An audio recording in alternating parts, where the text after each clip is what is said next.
In my business, diving, you get some weird assignments. This one wasn't too bad, though. I was working for a movie producer who was making a show about the sea. My job was to teach the girl star of the picture how to skin dive. She was pretty and pleasant. I was enjoying it. That wasn't why I was swimming around the hull of this ship, however. David McGrath, the producer, was about to set off a charge of explosives below the waterline. I've had a lot of experience with explosives, and I had volunteered to check out the charge.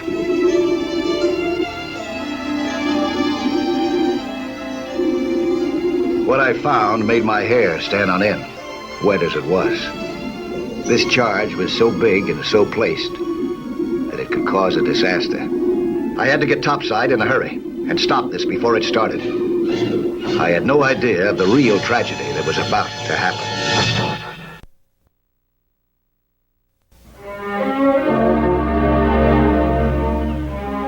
Most of the picture-making gear was being removed from the ship in anticipation of the explosion. I latched on to Walter Babbitt, the special effects man. His job was to handle the explosives. It was he who had rigged the charge below the waterline. I tried to explain to him how dangerous it was. He agreed with me, but he wasn't about to make any changes. He was only doing a job. Orders is orders. Maybe you don't understand the setup, Mike. What I don't understand is why McGrath wants to blow up the whole harbor. It won't be that bad. See, this ship's been condemned. You see, Mike, this ship is torpedoed while it's tied up the dock unloading supplies. This setup fits the picture perfectly. It may fit the picture, but it's too dangerous to fool around with. Well, it's what McGrath ordered. Where is he, do you know? The last I saw of him, he was on his way to Charlotte's dressing room. A dressing room on board? Yeah, right down here. You'll probably find him there.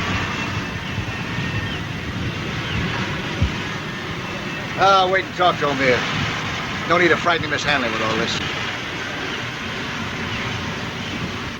Well, Charlotte, if you're doing that well with the skin diving, how would you like to try a few shots in the tank tomorrow? I think so. Good, I'll set it up. Oh, by the way, I've let the whole crew go for the day. All except the camera crew, that is. So if I were you, I'd take advantage of an afternoon off and go home and get a good rest. Don't think I won't. I'll be out of here in less time than it takes to talk about it. Good girl. Oh, Charlotte. Yes? You're doing fine work in this picture. Keep it up and we'll have a hit in our hands. Yeah.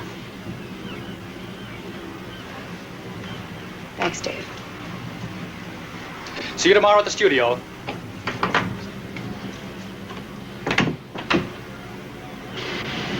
Hi, Mr. McGrath. Hello, Mike. You got a moment? Sure, what's on your mind? You got too much explosives down there. Well, I want realism. I need a big explosion. Oh, boy, that's sure what you're going to get if you set up those charges. You're going to blow up your ship, the harbor. Now, look here, Mike. Maybe all the windows in the neighborhood. The amount of explosive being used in that scene is none of your business. Well, I've had quite a bit of experience with underwater demolition work. Right now, I have no intention of taking advantage of that experience. Your job is to teach Charlotte Hanley to skin dive, not to tell me how to make my picture. Well, I'm not trying to tell you how to make your picture. I'm merely giving you the facts, that's Now, all. look, Mike. I'm going to use any amount of explosive I consider necessary for that shot. Is that understood? Yes, it is. And you won't be needing me anymore. Mike! Mike, wait a minute. I want to do the right thing, but I'm in trouble on this picture. What kind of trouble? Miff Geiger. Miff Geiger, the columnist? Miff Geiger, the columnist. He's the kind of a guy who doesn't care what goes into his typewriter as long as his paycheck comes out of it. Mike, I've got over $1 million invested in this picture, and Geiger's trying to tear it apart. Why? Because he's got it in for Charlotte Hanley. What's he got against it? I don't know, but he spent 2 years trying to write her out of the business. He's trying to set her up as box office poison. Well, I don't see how blowing up your ship is going to solve your problem. Okay. Okay, Mike. If you think the charge is too strong, I'll have Babbitt cut it down. I do. Okay. Okay.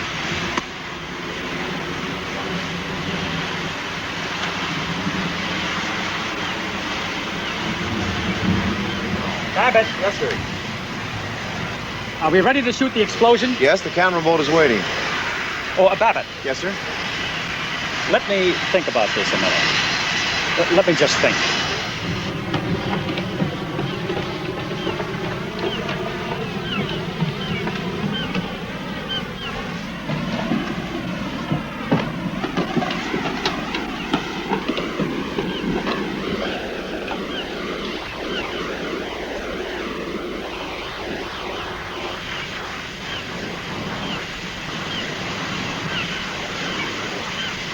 Excuse me.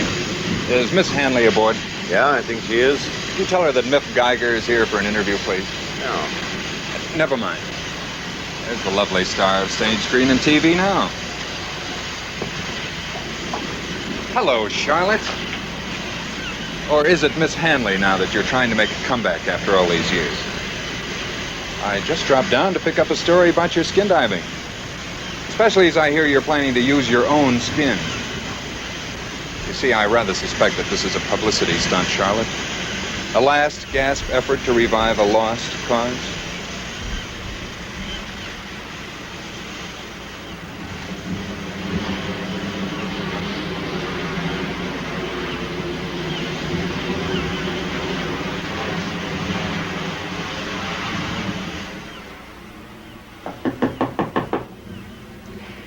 Who is it? You're intruding, Mr. Geiger. No, sweetheart. No one runs out on me. Why don't you leave me alone? You've done enough damage. I'm sorry, sweetheart, but I came here to get a story. I'm not in the habit of wasting my time. What I do or I don't do is none of your business. But it's the public's business, dear. They're interested in every move you make, whether you cross the street or double-cross a friend. I had dressed and was on my way home. I had taken McGrath at his word, and that had taken a big load off my mind. The explosion was so loud that I knew immediately McGrath hadn't kept his word. I decided I'd better get back there.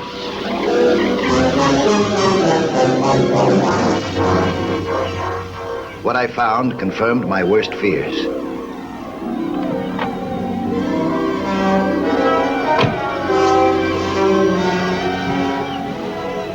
Babbitt and his crew explained what had happened. McGrath had ordered the full charge of dynamite exploded. The ship was half sunk, with a jagged hole in her hull. And Charlotte Hanley was believed to be trapped in her dressing room. Emergency crews had closed the aft bulkheads. This would keep the ship afloat until divers could plug the hole and the water could be pumped out. But this would take days. And meantime, the forward part of the ship was flooded. See, Charlotte's dressing room is right about here. See, the staterooms were being dismantled, and we had to fix a place for Charlotte below deck. The explosion occurred here. Are you sure she's down there? Yeah, the studio had a car waiting for her, and she told the driver where she'd be. You tried to get to her? And we did. The corridor was half full of water up to our waist. We just couldn't get through. Let me see if I can get through that corridor. My scuba equipment was in the car. There were plenty of willing hands to help me get ready to put my plan into operation.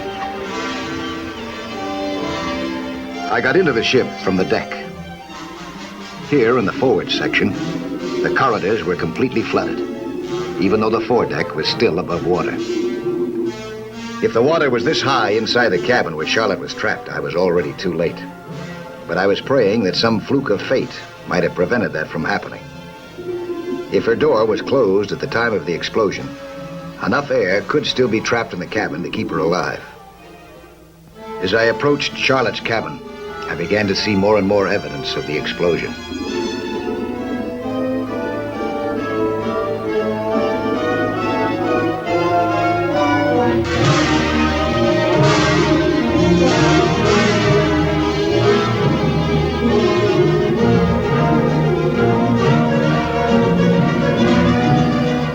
Now I was near the door, but the wreckage was piled so high that I might never be able to get through. Charlotte Hanley might die, while I stood by helplessly only a few feet away from her, if she hadn't died already.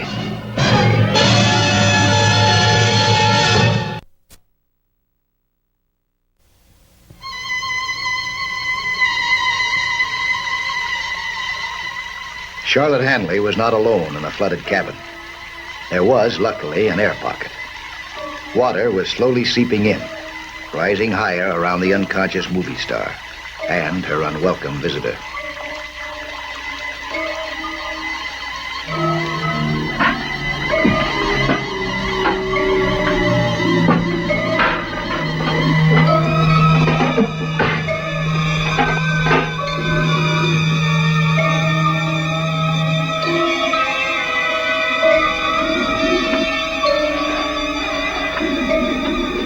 In the completely submerged corridor outside, I had no way of knowing that anyone but Charlotte was in there. I was working frantically, trying to get through the wreckage to the cabin door.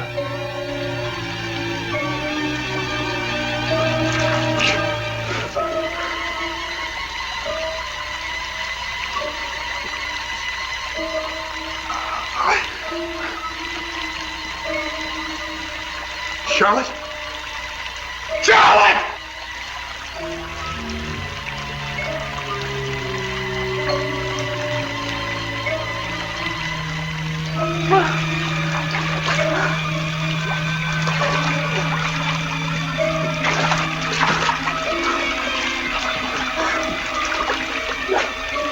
Charlotte, what happened? You've got to get out of here. I can't. The trunk's on my legs. Well, help me. I'll try to get it off. Great. Push it up. I am.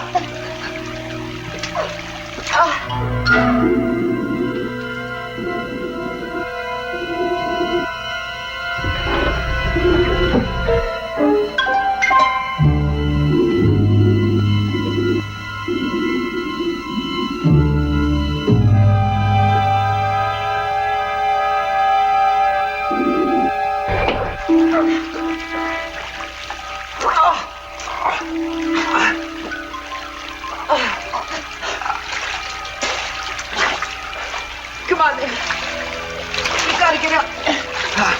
The water's carrying it fast. I can't. The truck must have done something to my legs. They're paralyzed. Come on, help me.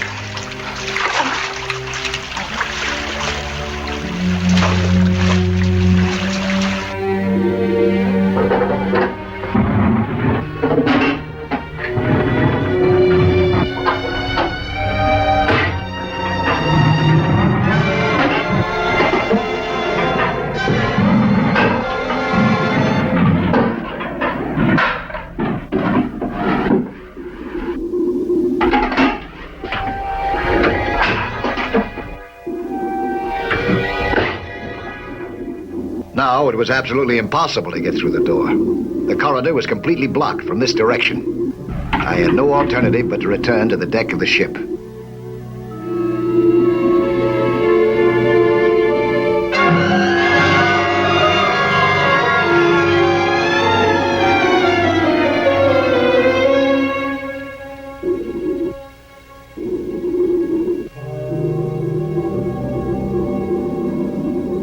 Try to move your legs.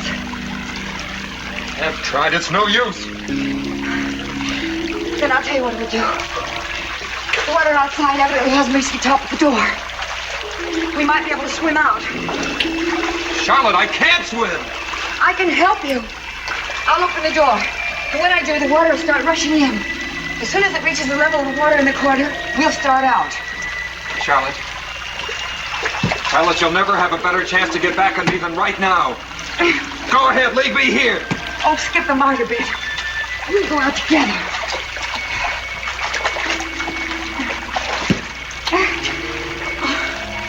Looks like we won't go out.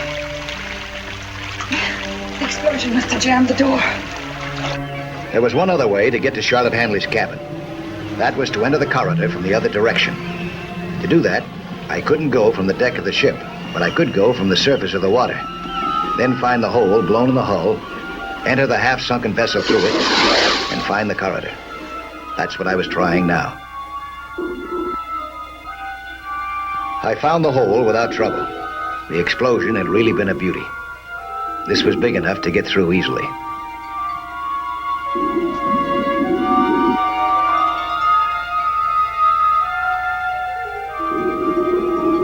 Inside the ship, I encountered no obstacles. I remembered directions from the diagram that I had studied earlier. I headed directly for the corridor.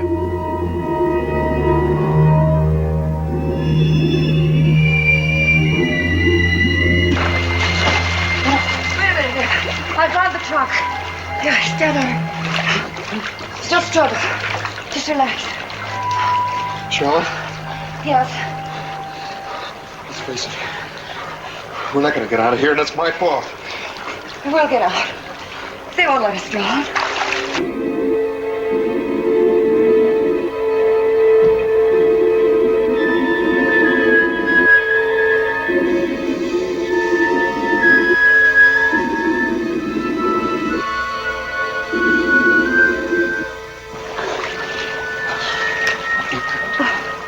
Charlotte, Oh, it's no use. We've had it. This was the right cabin.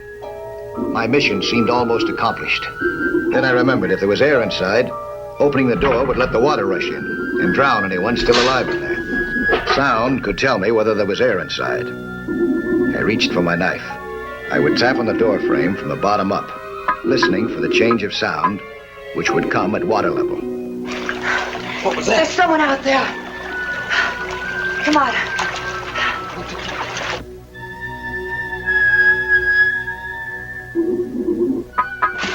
Look out! Just hold on the door. The sound told me that there was still air inside. The return knocks told me more. Somebody was alive inside. I'm too tired. We'll have to go back. I heard voices. At least 2 people were trapped here. I hadn't expected that. I tried desperately to pry the door open with my knife. It was no good. I needed something heavier, stronger.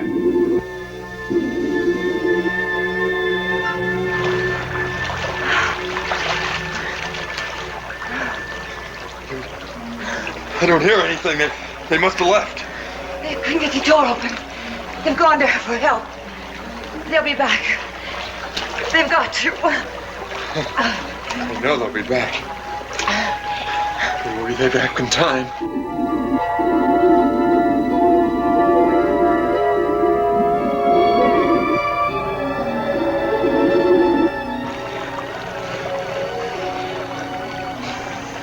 Charlotte?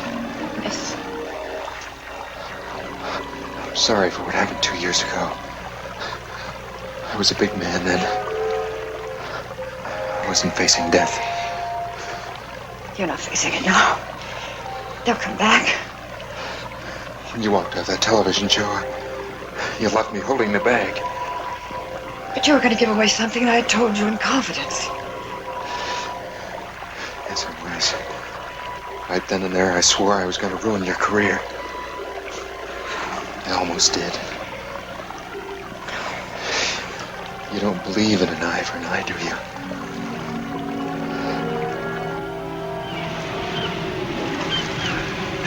Give me a crowbar. And an extra tank and some masks. There's somebody else down there with her. She's alive, isn't she? Yeah. She's in the air pocket down there. Uh-huh. She's in the air pocket. I see. Who do you suppose that is that's there with her? I don't know, but Give me the tank. All right.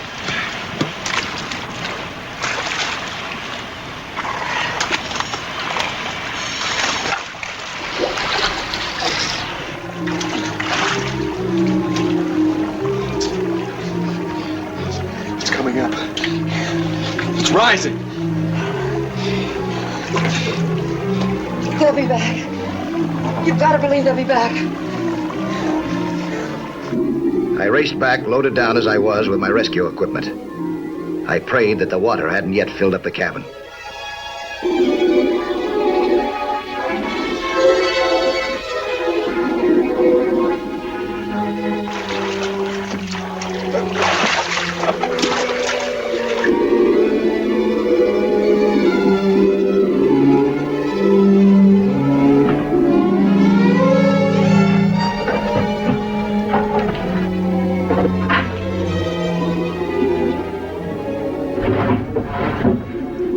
even the crowbar didn't seem to be doing the job. I pried with all my strength. How long has it been? A couple of minutes. Then at last the door gave. The water was above the door. That meant that I hadn't breached the air pocket. They could both be alive in whatever air was left. Oh, Mike. I got a tank here. I better put it on him. Will Buddy breathe, huh? He can't swim. His legs are paralyzed. Give it to him anyway. I'll swim you out. I don't know if we can use that. It's the only way out. No more air pockets left in the corridor. Yeah. Put that all the way in your mouth. That's right, all the way. This is where you're gonna get your air. Inhale and exhale through it. I got a couple of masks here.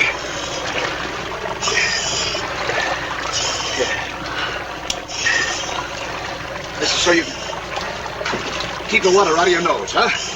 How long is it now? About 4 minutes. That's right. Now don't lose that mouthpiece, huh? Don't worry about anything else. I'll get you through all right. You just keep that mouthpiece in your mouth. You want my mouthpiece? Just grab it, huh? All right, let's go.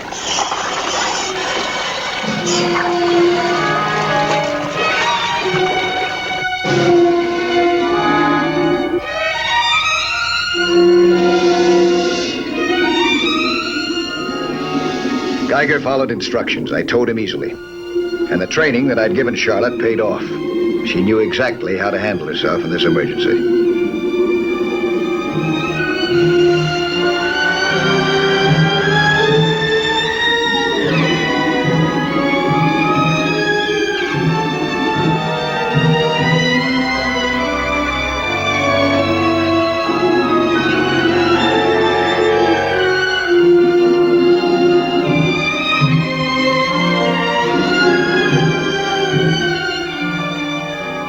Out of the hole at last. The surface and safety were only seconds away.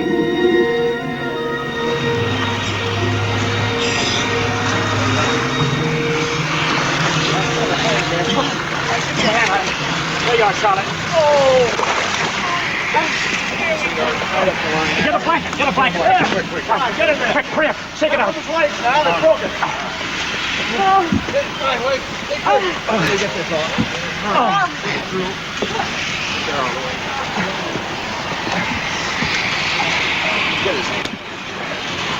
Stalled. They're turning now so he can lay on his back. My legs. Watch his legs. Don't touch his legs. All right, get that blanket under him. Charlotte, are you all right? Please tell me you're all right. I'm all right. What can I say? I'll never forgive myself for this. Mike, does it mean anything for me to tell you I'm grateful? Or me. Yeah, sure it does. I don't know about him, though. He's in a pretty bad way.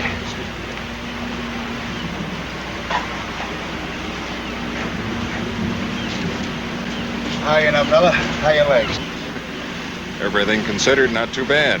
Geiger, there's no use telling you I'm sorry. Because I'm not only sorry, I'm ashamed. McGrath, listen to me. I came down here to get a story, and I got the biggest story of my career. One that'll make you and Charlotte and the picture the hottest thing this season. You mean the feud is over?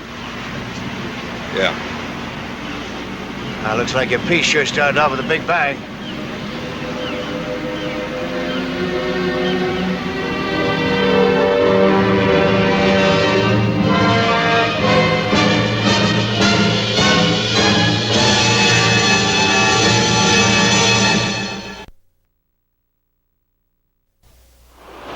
Hello there. I'm Lloyd Bridges. Skin diving is fun and adventure for young and old, but it can be dangerous. So know the sport well and don't take any chances. Be with you next week for another exciting sea hunt.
Man overboard from a pleasure cruiser. That's always trouble. As the closest member of the Coast Guard Auxiliary, I had volunteered to take the call. The boat was the Sea Devil, lying about a half-mile offshore. There were no other craft in the vicinity. I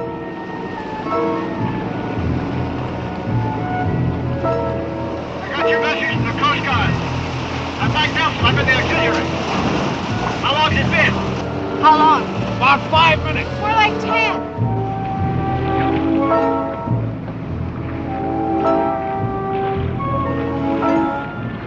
I got into my gear as fast as possible.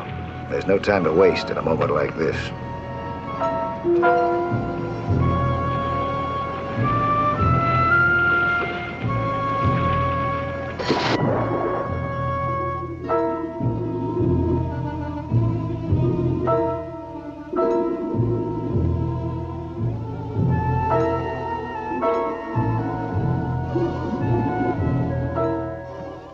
Despite the rough sea topside, it was fairly light below.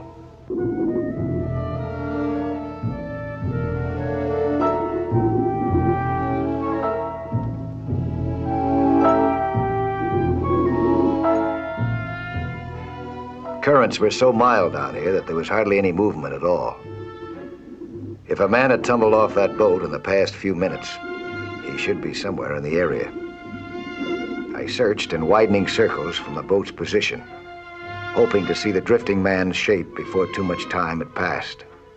No caves or big rock formations. Nothing for a body to catch on. If there was a drowned man drifting around in this area, he was long past any help from me.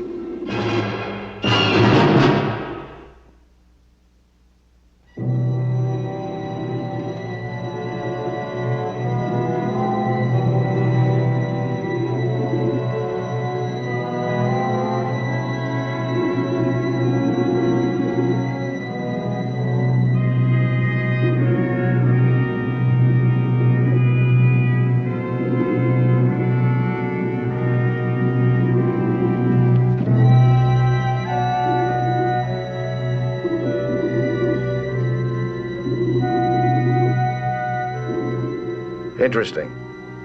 Blair Hardy, all right.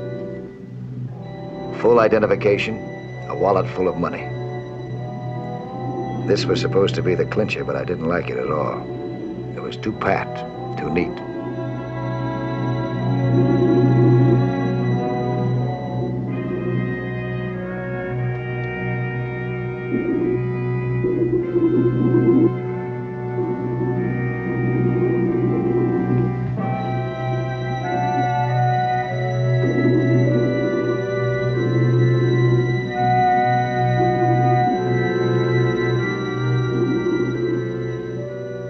The Sea Devil had a nice clean bottom. I guess that's why I looked at it.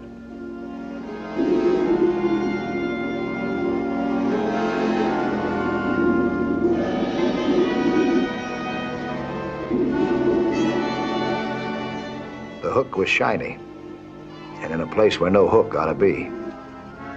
Strange, it didn't add up to anything that I could understand.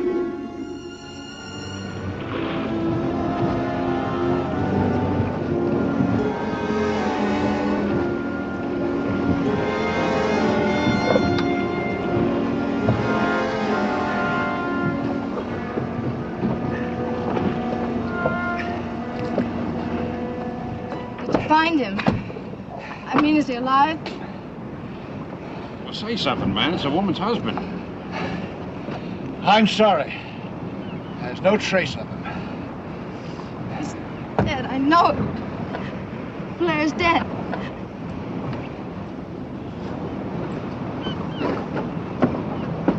Do you mind giving me a little information about this, please? Not at all. What would you like to know? Well, how it happened? Well, he was sitting right here, and I was standing where you are. And, it happened just as you came out of the cabin, didn't it, Lola? Yes, I'd been fighting with my sweet sister as usual. I came up for a breath of air. All of a sudden, Blair gave out a scream and grabbed his heart and fell into the water. Well, doesn't your husband know how to swim? Yes, he was a very good swimmer. The heart attack, or whatever it was, must have been the reason why he never came up again. all happened so suddenly. I don't believe it. I just don't believe that Blair's dead. I don't see how he could have sunk out of sight when he hit the water like that. Unless he had a weight belt on. Was he gonna go skin diving? That's his tank. He had his clothes on, a sweatshirt and a pair of dungarees. Huh? He loved to dive. He loved it. Maybe it was the only place he could find peace. Sorry, sister dear. Did I say something wrong? You are impossible. I don't know why we ever brought you along. I don't know why either. What I don't understand is why didn't any of you go in after him? Why didn't you try to save him? I can't swim. I can't either. She went in. By the time I got most of my clothes off and dove in, it was too late. There was no sign of him. I don't see how a man could disappear like that. So suddenly. That's what kept bugging us. He never came up once after he hit the water. We kept looking and looking. Nothing. I better radio this information to the harbor police. You hold your anchorage here until they contact you, huh? Police, but why? It was an accident. Just routine, Gwen. I don't believe it.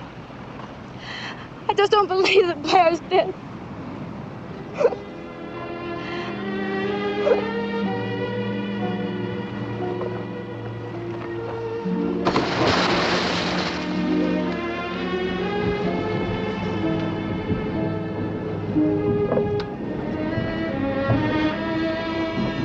I got all the particulars from my Coast Guard report. The harbor police would do the same thing when they arrived. The threesome on the Sea Devil hadn't much to add to what I already knew. As I watched them, the strange widow, the bittersweet sister, and the seagoing sailor who hated water, I wondered what their reactions would be if I were to tell them how my report would read. That Blair Hardy might have drowned all right, but not in this bay, and not today.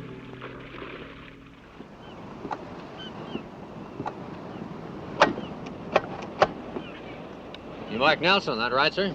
Yeah, that's me. Who are you? My name is George Emerson, Inland Insurance Company. I want some information. Okay, about what?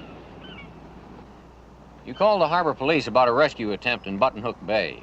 Uh-huh. A guy by the name of Blair Hardy, supposed to have drowned. 3 people on the boat, no satisfactory answers. Thorough search of the area, no body. That about it? That's about it.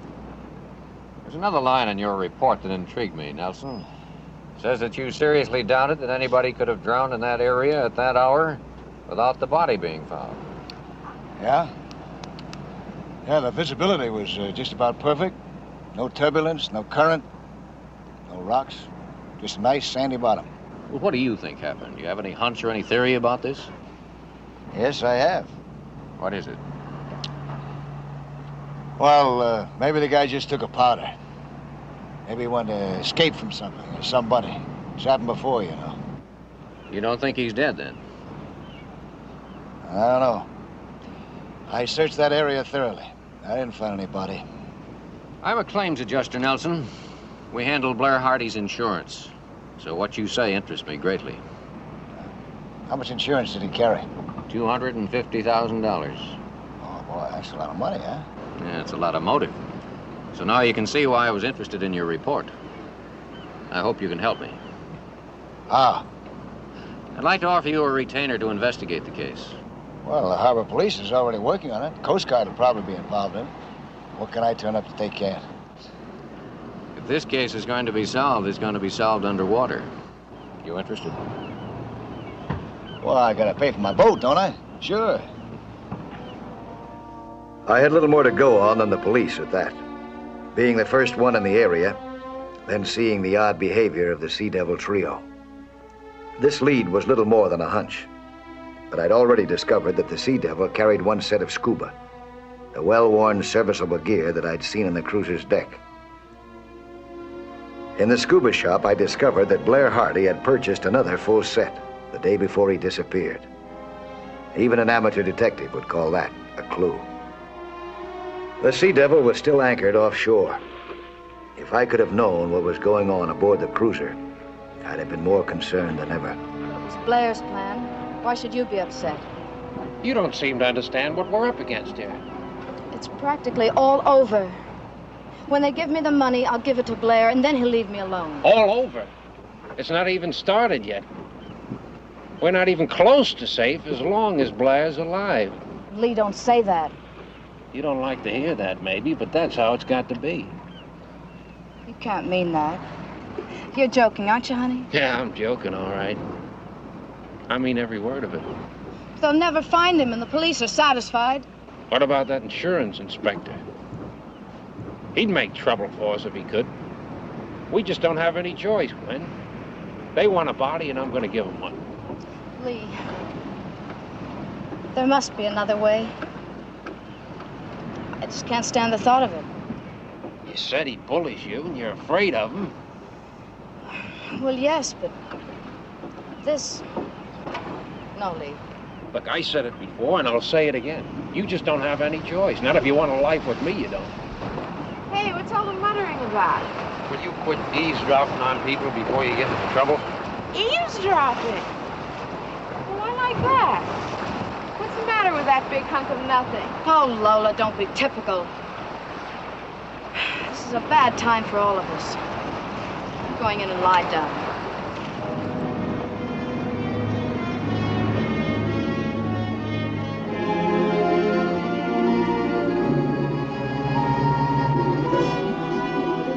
I made another swim out to the Sea Devil on a hunch, and I discovered something very interesting indeed. The little brass hook was gone. Now I had something concrete to take to George Everson.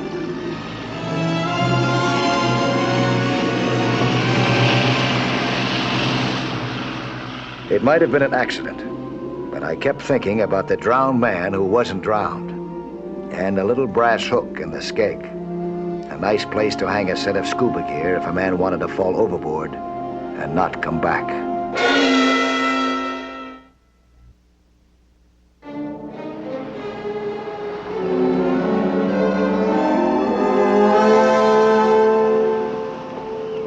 Just got a call from the Coast Guard. The Sea Devil's heading back in this direction. Did the Coast Guard say whether the Sea Devil had docked any place yet? No, it hasn't. And the Coast Guard's had it under constant surveillance. I'm going to get some help. I may need someone to skip my boat in case I have to go in the water. I can handle that. I got a boat of my own. Okay, Skipper. Let's get a heading on that Sea Devil.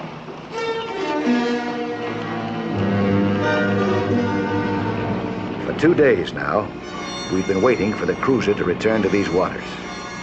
This was it. I called my Coast Guard buddies, told them to stay clear so as not to scare them off. They were working their way in toward a bad reef section. Their course confirmed what I'd already guessed. They were headed for Castle Reef. I was sure now that Blair Hardy wasn't dead, only hiding out on the reef. Isn't this dangerous? Full daylight?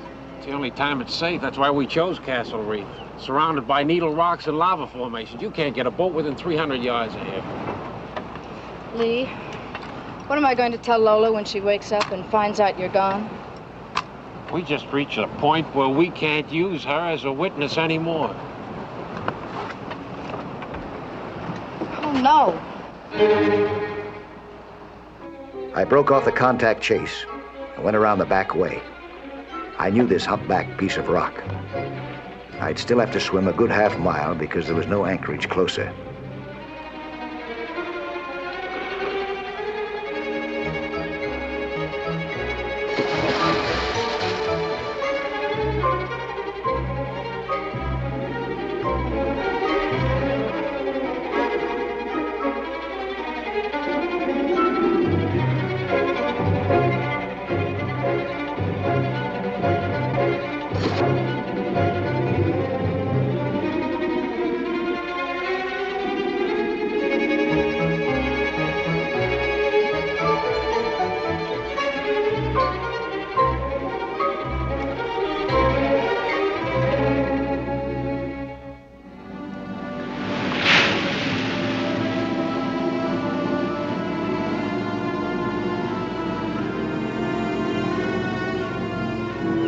At last, I was only moments away from meeting the man whose name had become familiar to me, though I'd never seen him.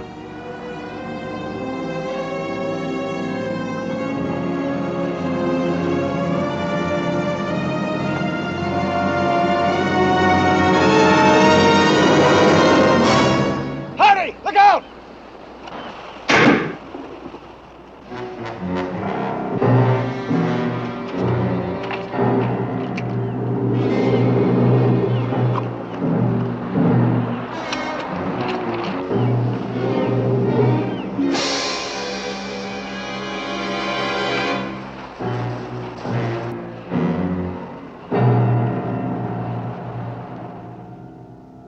I didn't want to get too far ahead of Batten. I knew that I could outswim him, or figured I could.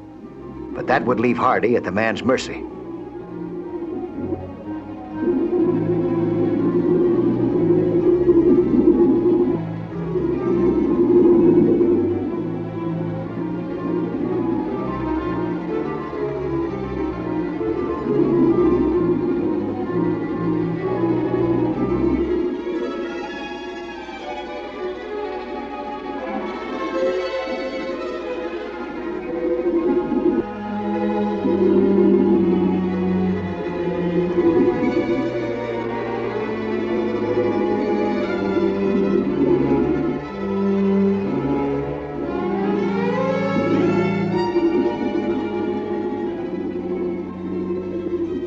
I remembered a heavy concentration of seaweed near the outer edge of the reef. If I could lose myself on the heavy stuff and lure him in, I'd have a fighting chance.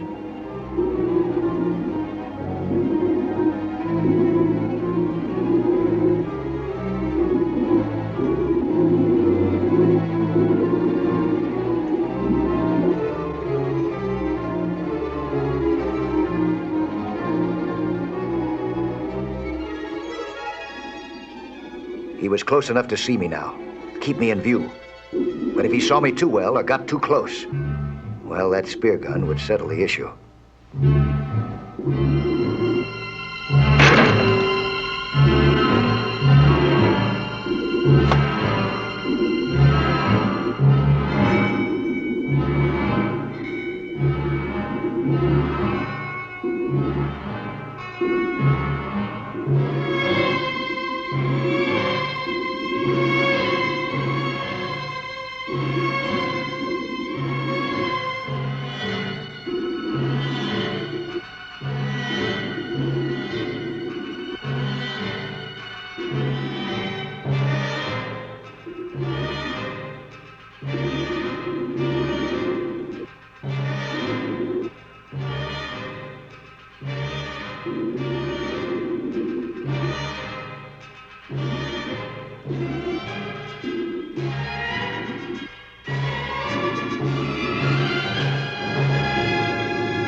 It was like fighting in a tangle of man-eating vines.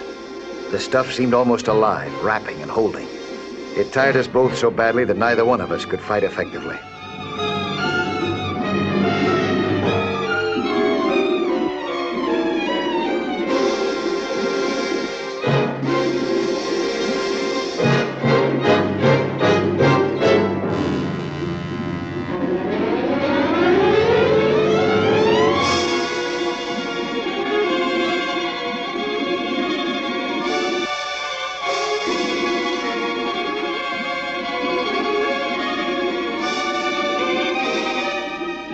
After a while, we weren't fighting each other.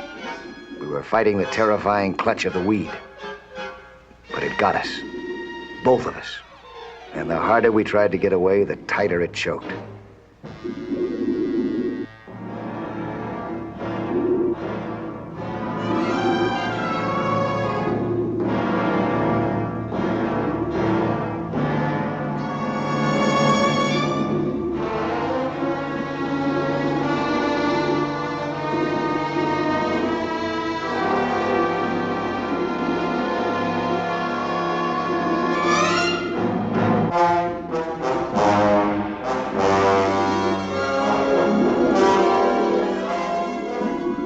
Eight little inches from sweet air.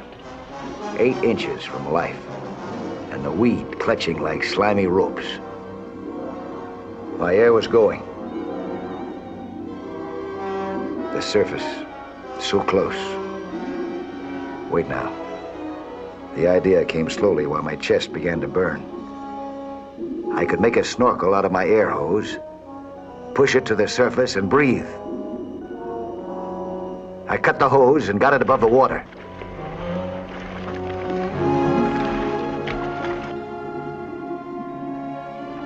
That wasn't the hard part. There was a shard of rock hidden in the tangle below. I had to move enough to let it support me as the tide went out. The rock felt like home to me. 1 hour. That's how long I would have to hold on. With the tide going out, I'd be above water by then.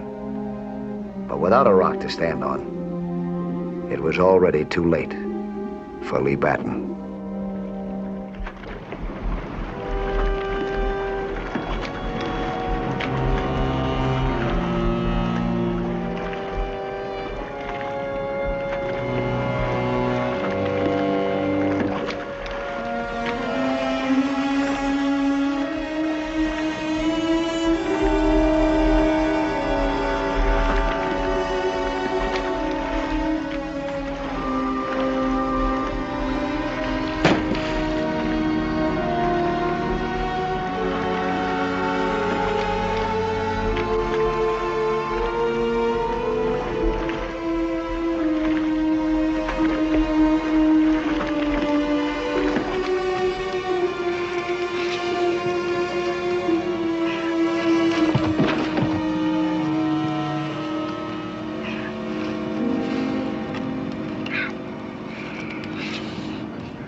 Still in there. You killed him. You killed him!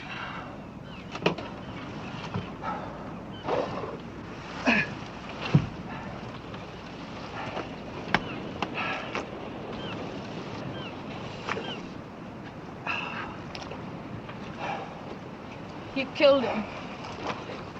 You killed Lee.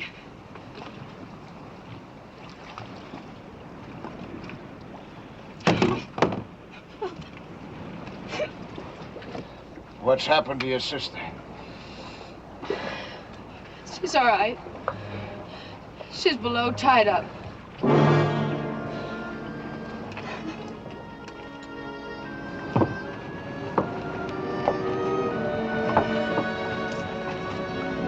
My poor sister. There was never much love between us, that's for sure, but somehow I feel sorry for her. How's she gonna face it all? Jail, everything. Oh, she should have thought of the consequences before.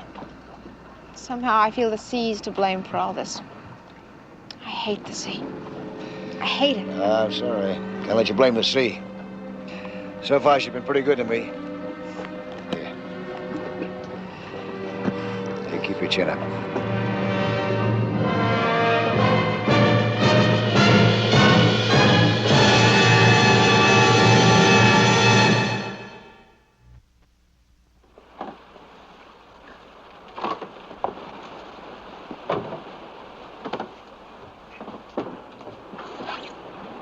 I'll be back next week at the same time with another sea hunt story. Plan to be with us again, huh?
Along the upper Amazon, men don't count for much. Creatures like this run things in the jungles of Brazil.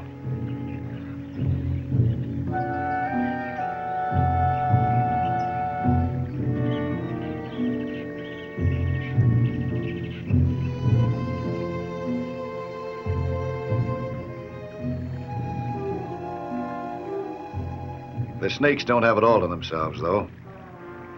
Alligators keep them from getting lonesome. They'd given me some bad times the past few months. Now, in this stretch of the river, a remote tributary of the Amazon, I seem to have swum out of trouble. About all I had to worry about was remembering to rewind my movie camera every 100 feet. I was on a survey for the Brazilian government, checking underwater erosion along the banks of this tributary and collecting samples of bottom debris. My reports would determine if the river could feed a power plant. If so, this vast area, uninhabited now except for a handful of tribesmen, could be opened for settlement. Today was wrap-up day for me. There was just this one last section of the river to photograph. Suddenly, the bottom seemed to drop out from under me. Down, deep down into a ravine. I saw bubbles in the water, and I saw where they were coming from. The jungle might be uninhabited, but this river wasn't. He was a working diver. He was using an underwater mining dredge, a kind of a giant vacuum cleaner that sucks up the riverbed and pans out whatever gold or precious stones that it may contain.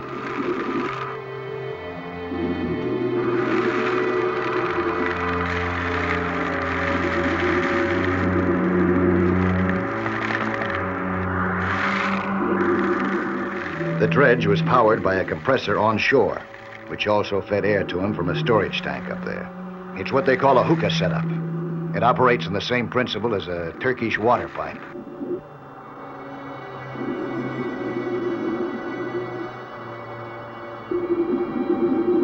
I started down along his airline for a closer look. That was just the time, though, that this river bottom miner decided to call it a day. He dropped his equipment and started up fast, without even looking above to see if he had a clear road to the top. He didn't. In no time at all, the two of us were tangled in his lines. There was nothing to panic about, but this character did. Probably because he was so surprised. He pulled at my air hose, yanked out my mouthpiece. I had my hands full keeping him from drowning us both. I was a total stranger to him, so I had to be an enemy. I managed to get clear of him finally, and he took off for the top. That was it, I thought, and I headed back down for my camera. I didn't know that before the day ended, I'd be fighting for my life, over a woman and a buried treasure.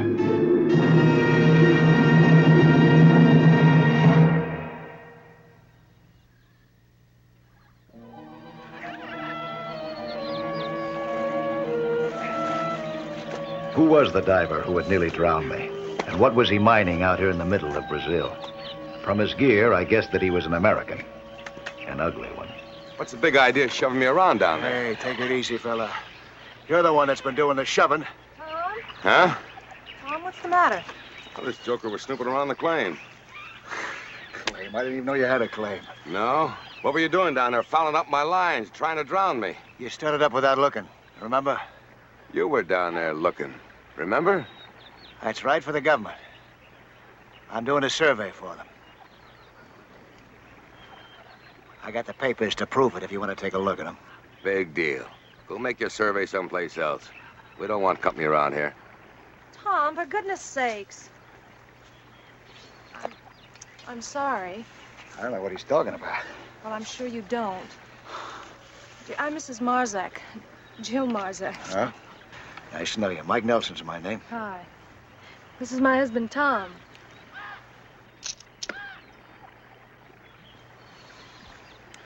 We're from Arizona. Yeah. My camp's just around the bend. You gonna hang around here long? Till tomorrow morning. And it's back to the States for me. Good. We got work to do. Remember what I said, stay away from the claim. Liable to run into some trouble.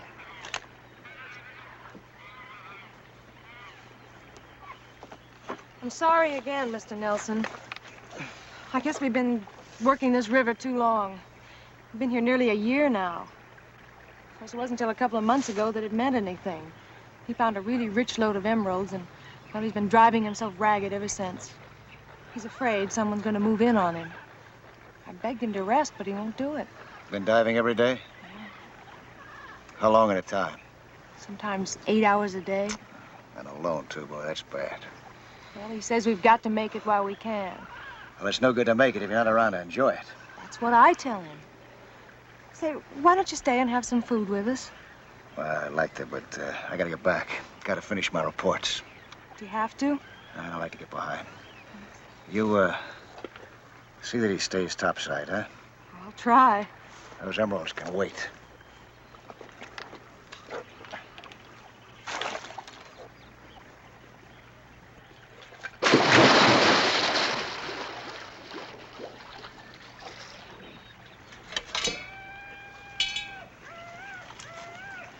Seems to me you're being awfully friendly with that guy. But it seemed to me you were being awfully rude. Don't worry, honey. You put out enough charm for both of us.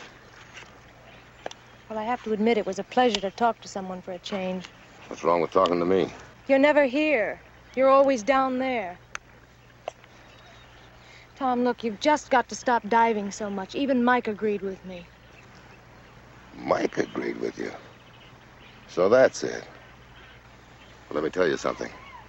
I don't believe all that con about him making a survey. And you keep away from him, you hear? We got work to do.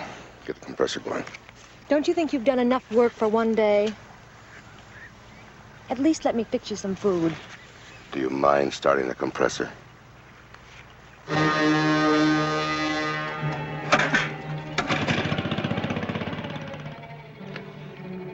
An hour later, I returned to my own camp. I couldn't believe my ears. Was that a rifle shot?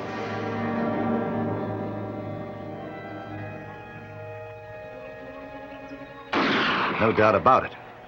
And the shots were coming from downriver, from the direction of the Marzek camp.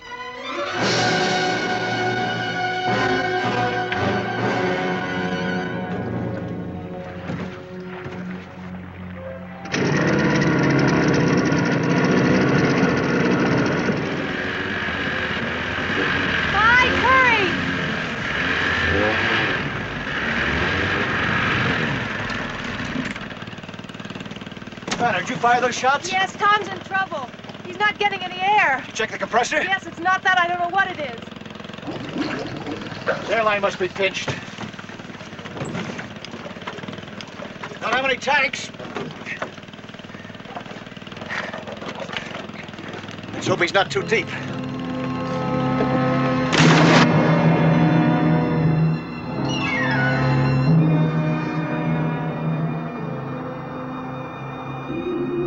Tom Marzek was trapped at the bottom of the ravine. I couldn't see too clearly, but it looked as if he'd caught his airline under a rock.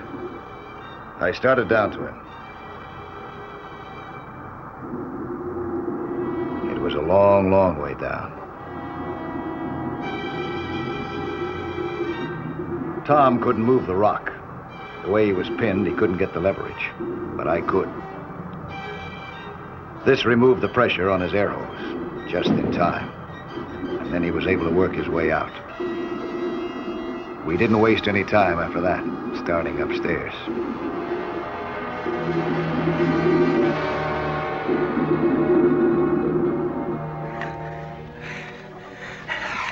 Let me get this off. I suppose I gotta thank you for unhooking me down there. No, I'm okay. I gotta go back to work. No. You've been overdoing it. That's why you got into trouble. Your judgment's all shot. You've got to cut down on your diving time. I've been okay up till now. The time you spend in the water is cumulative. You know that, don't you? Yeah. Tom, what if Mike hadn't come? What could I have done here by myself? I thanked him, didn't I? Leave me alone. Leave me alone. I'll be okay.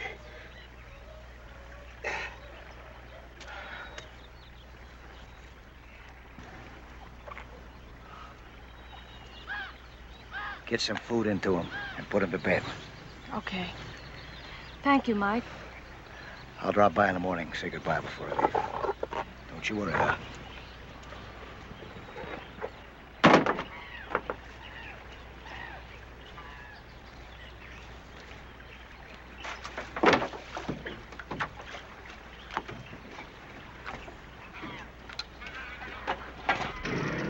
What are you trying to do?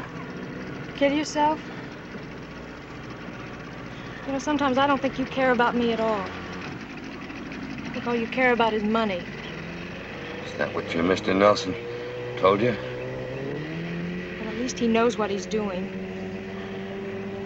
Tom, you're not that young anymore. You've got to start taking it easier. Lay off me, honey. Lay off me. Well, maybe what you need is a partner. Why don't you talk to Mike in the morning and see if he wants to come in with us? So that's it. You want a partner. Someone to stay topside and talk to you. Let me tell you something. I don't want any partner. And I'm not too sure I want the one I got.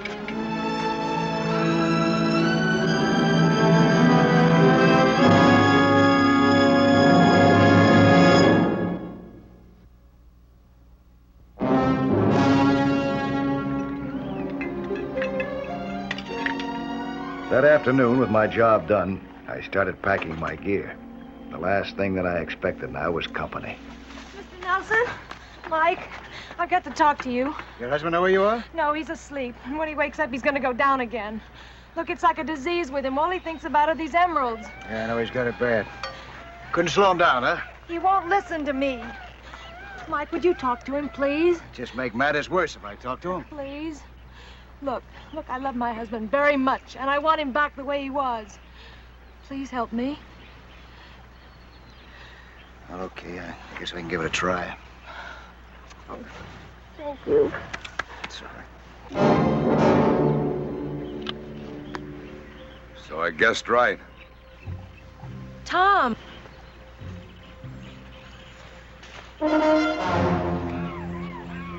Step aside.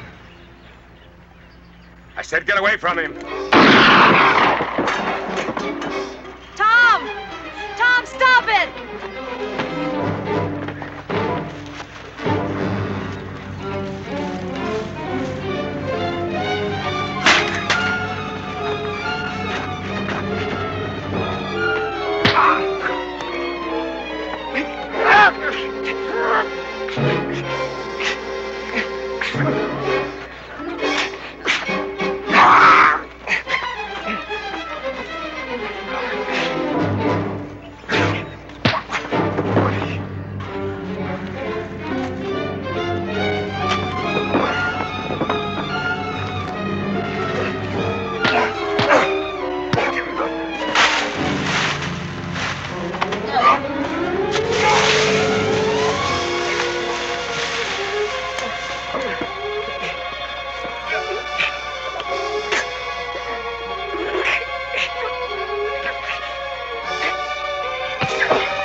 Get away from me.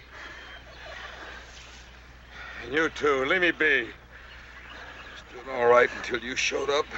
Yeah. Just before I showed up, you almost killed yourself. You're gonna succeed, too, if you keep on in this way. Yeah. If you don't care about yourself, think about your wife. What's gonna happen to her? It looked to me like she was doing just fine. She was worried about you. She thought maybe I might be able to talk some sense into your head. That's why she came here. Yeah, sure. I'll give the rest of this to you when I pull out in the morning. Take your wife back to camp. Let me finish packing, huh?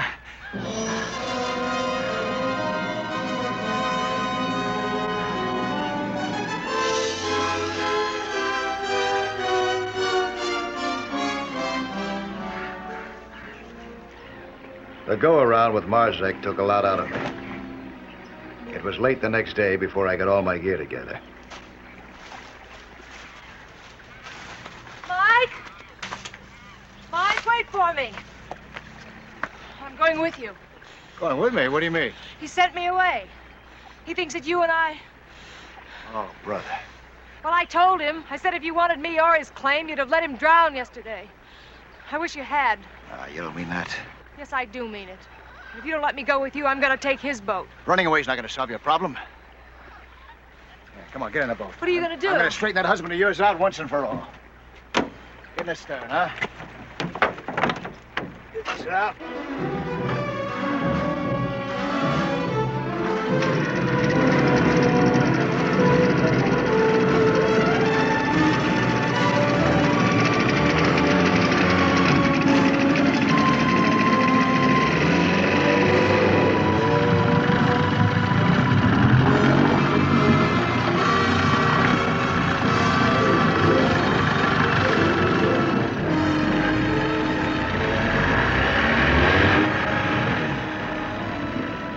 By the time we got to the Marzek camp, I was steaming.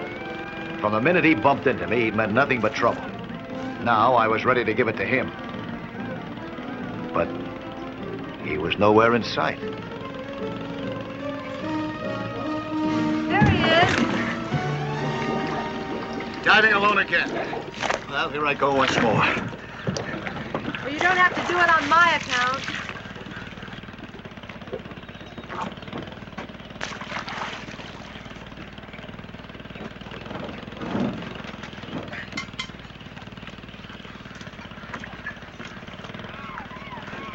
Mike, look at the hose. There's some trouble.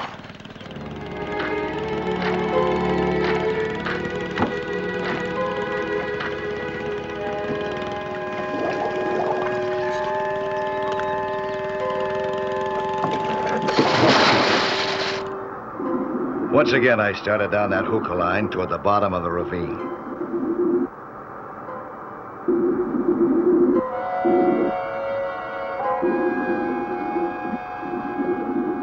What trouble was this Marzek character in now?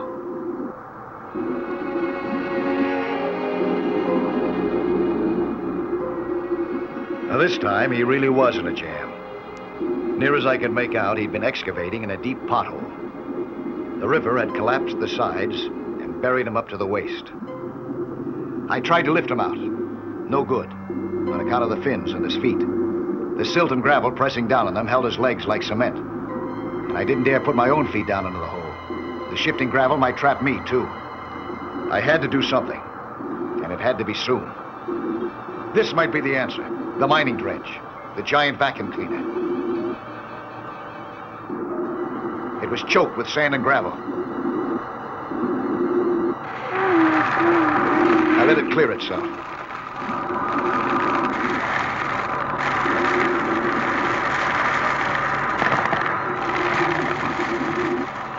Now I set to work with it. It did a wonderful job, sucking up more sand in a minute than I'd have been able to move by hand in an hour. I thought I'd have Tom free in no time.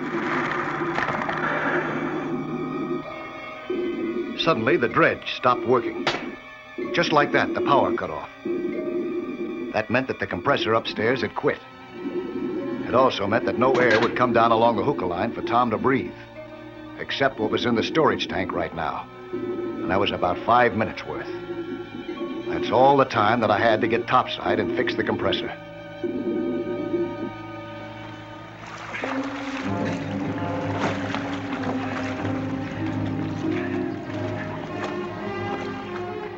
As I came out of the water, I could feel the silence. The compressor was completely dead. Where was Jill Marzek? Had she been angry enough at Tom to plan something like this? Couldn't get the gas engine that powered the compressor to start.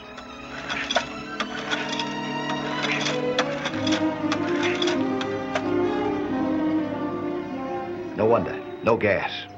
And I couldn't use the fuel in our boats because outboards run on a mixture of gas and oil, which would foul up this kind of engine in a hurry. Then I realized. To avoid the danger of fire and explosion, Tom probably had stored his fuel supply a good distance away. Before Tom's air ran out entirely, I had to get him free. And it would have to be without mechanical help. I hated to think so, but I was sure now that Jill had done this deliberately. Going down after Tom this last time, I didn't have much hope. One glance and I could see that he felt just about the same way. He hadn't been able to budge 1 inch while I was gone. And nature took a hand now to make matters worse, with another slide that brought down a great load of silt and gravel around my feet, too.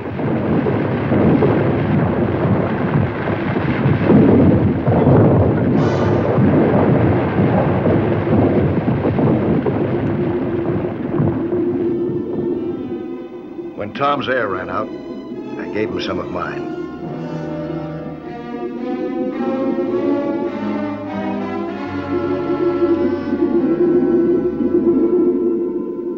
After a few breaths, he wanted me to go topside again and try somehow to get the dredge going. I tried to explain that it wasn't any use.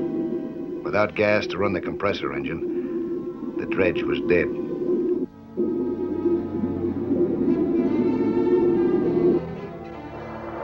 Then, without warning, a cloud of bubbles burst from Tom's regulator. Air was coming down to him from topside. The compressor engine was working again. In an instant, I had the dredge going at full blast, tearing out the sand and giving Tom back his life.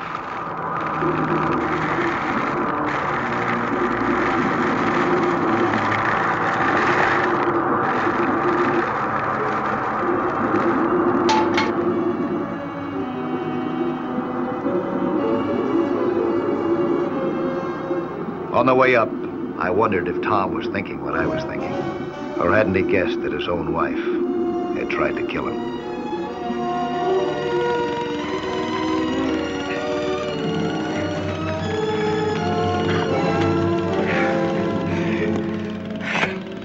See what happens? You're not safe without me.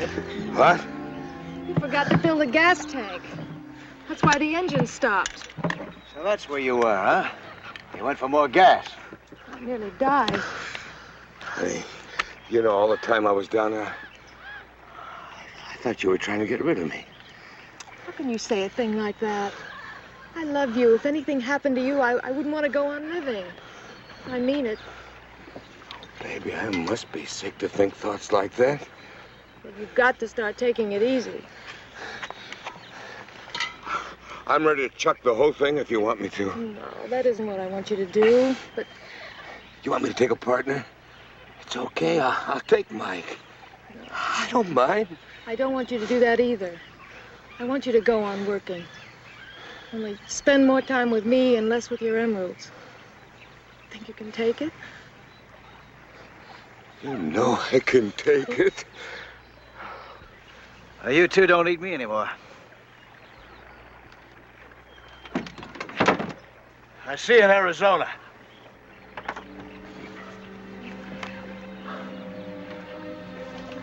So long.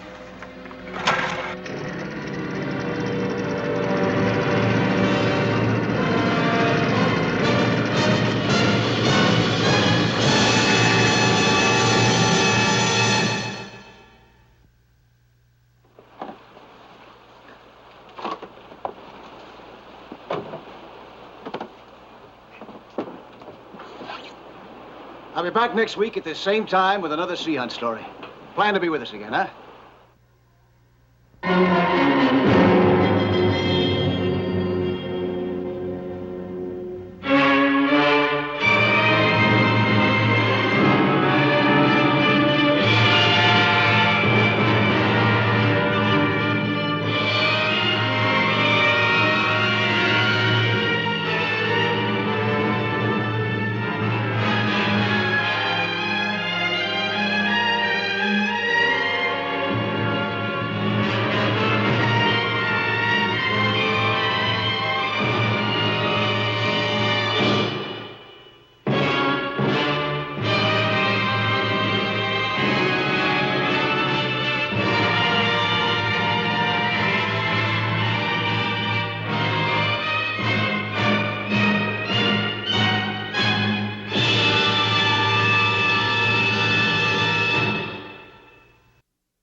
Underwater photography is a lot different from making home movies in your backyard.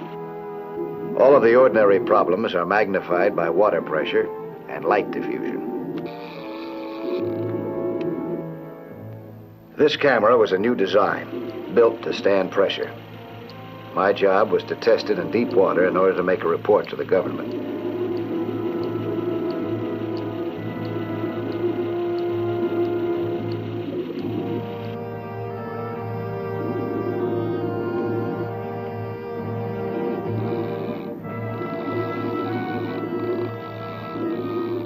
The film was about gone. I decided to make one more shot and then surface. When suddenly, implosion. A container with surface pressure suddenly removed will attempt to equalize itself, which sets up a terrific suction. My whole body felt like a wet dish rag. I tried to rally, to pull the thing off of my chest, but I didn't have enough strength. Unless you've been deep underwater and experienced it, you can have no idea of the terrible power of pressure. WM2050, this is Coast Guard Radio, over. WM2050, this is Coast Guard Radio, over. WM2050, this is Coast Guard Radio, over. Coast Guard Radio, this is WM2050, over. Message for Mike Nelson from Commander Bruce Cullen, urgent. Contact November Mike Keybreck, Unit 2. Acknowledge, over. Roger, Coast Guard Radio.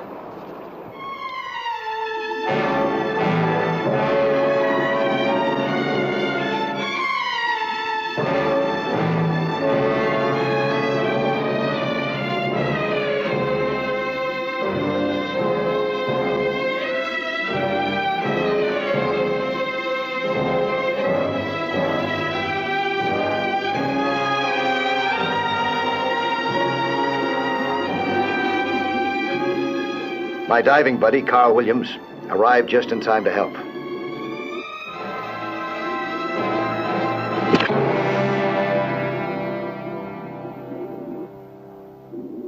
Carl had come at the right time, but he'd come on other business. As a Coast Guard auxiliary man, I was subject to call. If I'd known how far this call was going to take me and what dangers I would have to face, I'd have been worried about a lot more than a sore chest and a broken camera.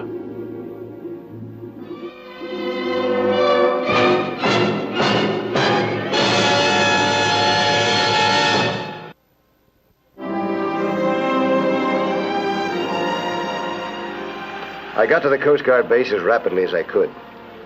I'd never heard of the man who signed the message, Bruce Cullen. But I did know November Mike Keybreck, too. Intelligence Special Projects, which could mean most anything.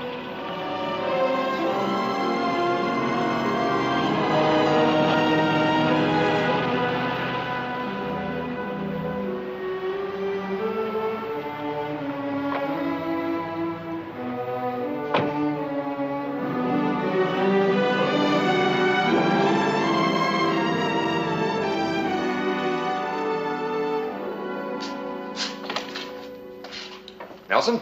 Yes. I'm Cullen. Hello, Commander Cullen. You made a fast trip. Sit down.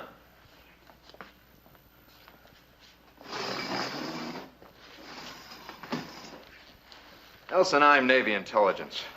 Commander Adams of Coast Guard Intelligence recommended you for a rather important project that ties in with what you're doing right now. You mean with the new camera? Yes. We need you and the camera. Would you be willing to undertake a pretty rugged assignment for us? How rugged? Do you know anything about our BMEWS stations? BMEWS? Comes from the initials, BMEWS. Ballistic Missile Early Warning System. It's experimental as yet. Oh, yeah. I remember reading something about it just recently. One of our stations picked up a missile coming out of Central Asia. Central Asia? Exactly. As far as anyone knows, there are no missiles being developed in that area. You any idea where it landed? No, more or less.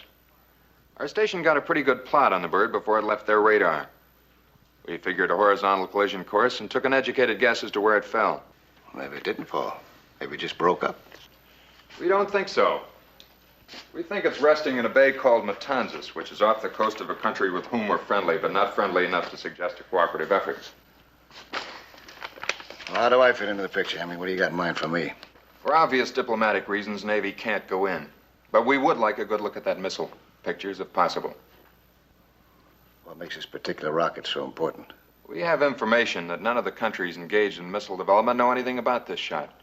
Now, if it's a new type, or if one of the Central Asian countries is secretly developing an ICBM, we certainly want to know about it. Well, I'm on a job right now, you know. Yes, this distance recorder camera. We were hoping you'd consider combining the two jobs. Well, let me think about it, huh? Certainly. Mike, this is a dangerous job. I don't want to minimize that. But we've got to have an answer in the next 24 hours.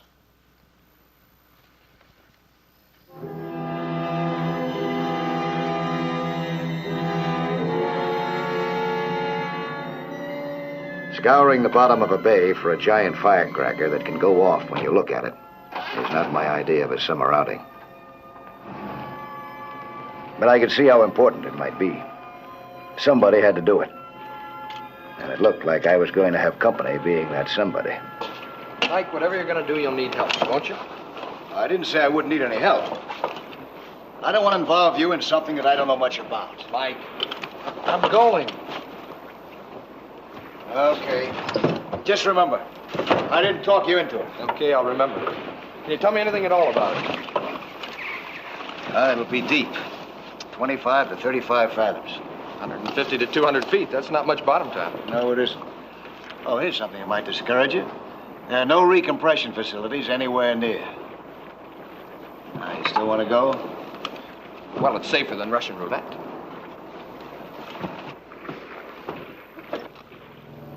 Cullen was an organizer. Carl and I were passed around like a couple of hot plates at a dinner party. We ended up on a Coast Guard plane bound for Matanzas Bay.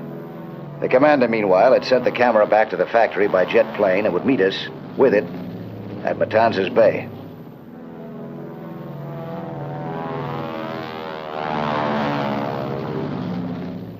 When Cullen arrived, he gave us one additional bit of information. Our intelligence reported strange ships in the Matanzas Bay area. Maybe we'd have more important problems than depth. We found we were to work off a fishing boat to divert suspicion. Notice we have a good solid fix on the dead bird's location. That's good. That means we won't have to do any preliminary diving. We just get in and get out. But quick. When you find her, don't forget to get the data recorder if you can.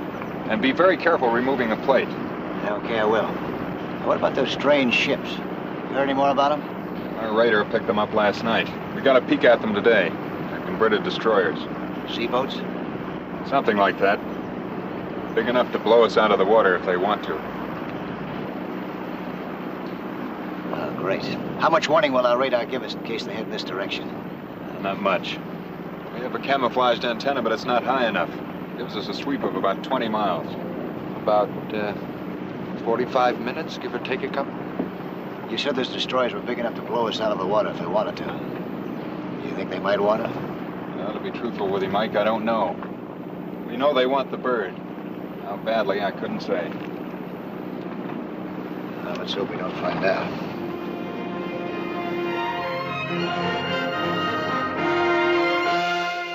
The strange ships worried me. But even more was the nagging reluctance to make a deep dive without recompression equipment. Company guarantees there's no danger of implosion this time. You go forward and take a look at the radar while you get in your gear. Okay, go ahead. Now, I'll leave you at 100 feet, and you count me down, huh? 5 minutes, and I come after you. That's right. Now, if you don't find me down there, don't stick around. Don't play hero. You come up right away, you hear? Okay. Mike, what do we do if we're down below and the destroyers come by? Well, let's hope that doesn't happen. Mike? 2 targets on radar. How much time? Not much. Not more than about 30 minutes. Well, we can still make it. If we're lucky. Let's be lucky. He's calling it pretty close, Mike. Well, we won't be able to come back to this spot, will we? No. They're steaming in pattern. If we leave and come back, it'll be too late. Okay.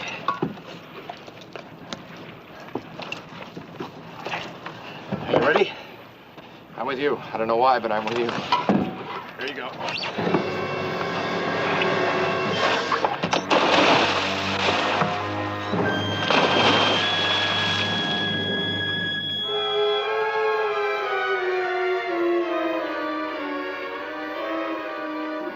So far, so good. If we stuck to our schedule, we'd be all right. This was no place to get the bends, with the nearest recompression station hundreds of miles away.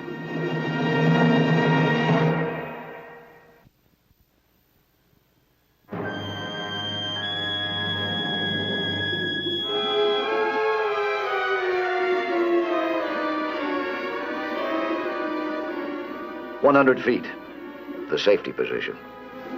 There were minutes left to find the missile, take the photographs, and get out alive.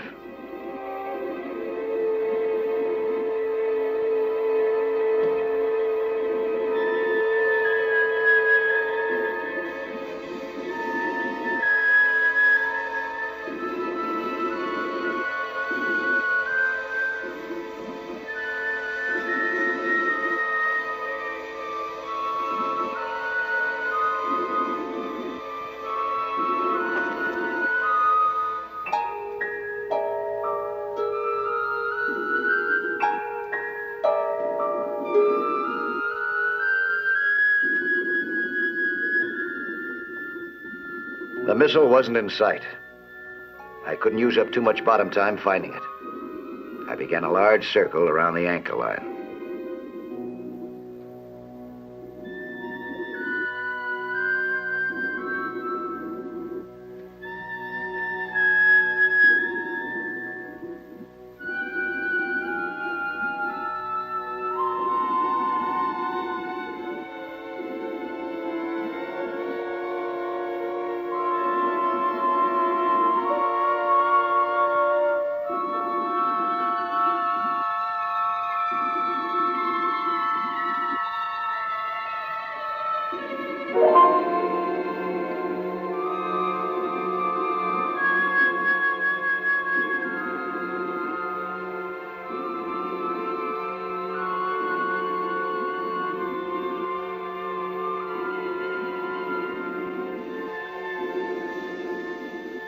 There it was. The pictures would be first. I checked the camera. Another implosion at this depth would be deadly. Everything seemed in order. I pressed the trigger. It worked.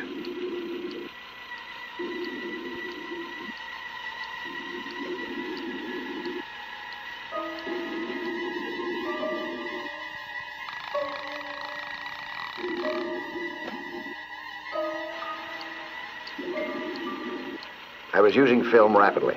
Another few feet and the magazine would be empty.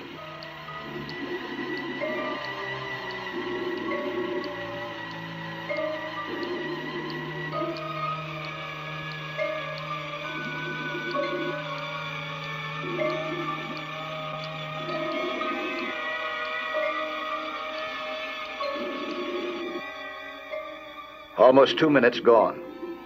I had to send the camera to the surface, try to get the data recorder. If we accomplished nothing else, the pictures would be some help. And I had proven that the camera would work deep.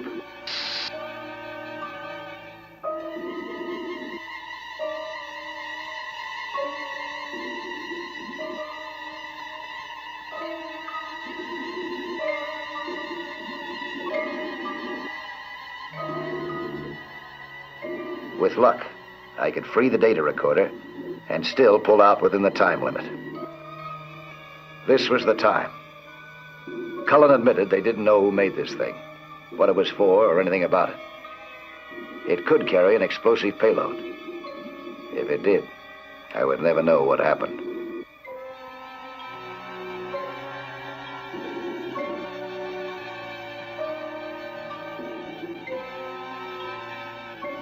I could see the thing as Cullen had described it, but it was bigger than I'd thought.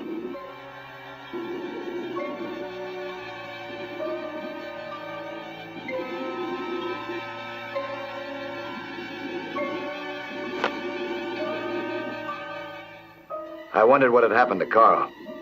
If he was still looking for me, he was long overdue.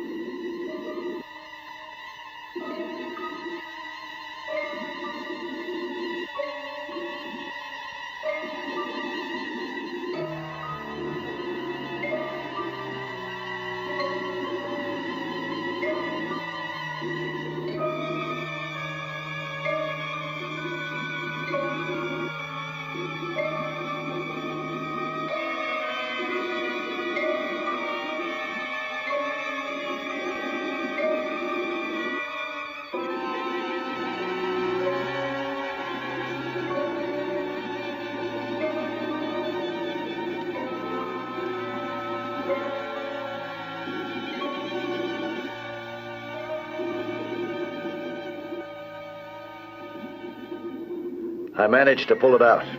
It was heavy.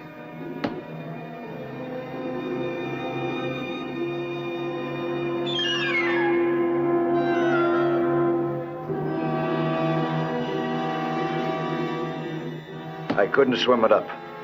I'd have to attach a buoy to a line and send it up the same way that I'd sent up the camera.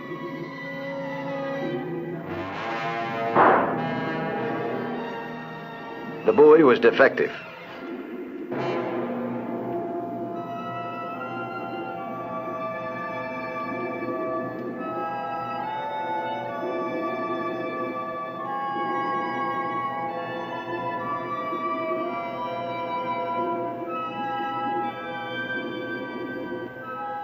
I'd have to unreel the line by hand while ascending, and time had run out.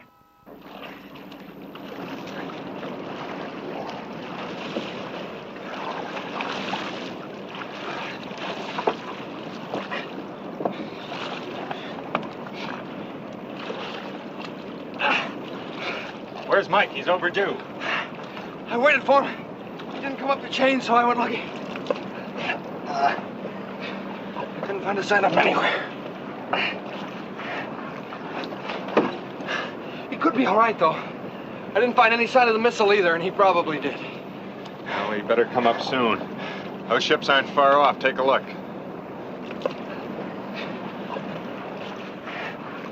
They're heading straight for us. Keep an eye on them. If they change course, let me know. I'm going topside and see if I can spot Mike.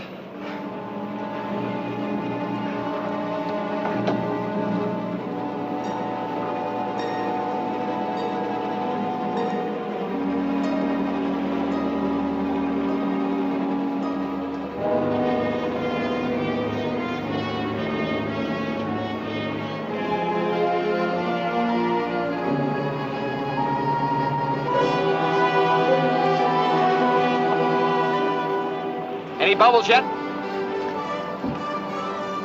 Not yet. Still looking.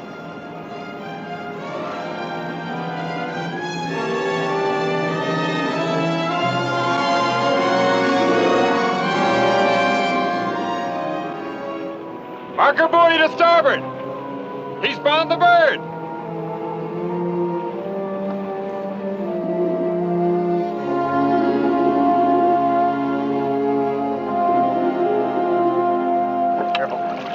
Boy, straight up. All right, I've got it. Well, it's the camera. But where's Mike? I don't know. You'd better hurry. Those ships aren't far off. I don't want to leave without him. Wait a minute. What do you mean, leave without him? The film in this camera is vitally important. I have to get it back to headquarters. Comes to a showdown, we'll have to leave Mike.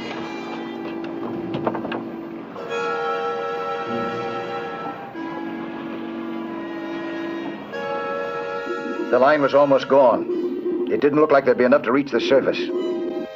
If I ever needed luck, now was the time. This wasn't the time. The line ran out.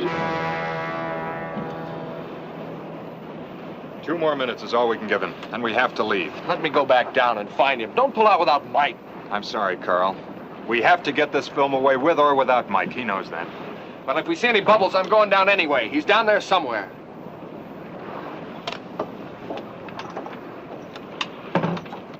I was just below the surface. If I dropped the line now, it would sink. There had to be a way to support the line while I went to the surface for more. Then I got an idea. My wetsuit. The buoyant rubber would support the line easily. I couldn't lose that data recorder.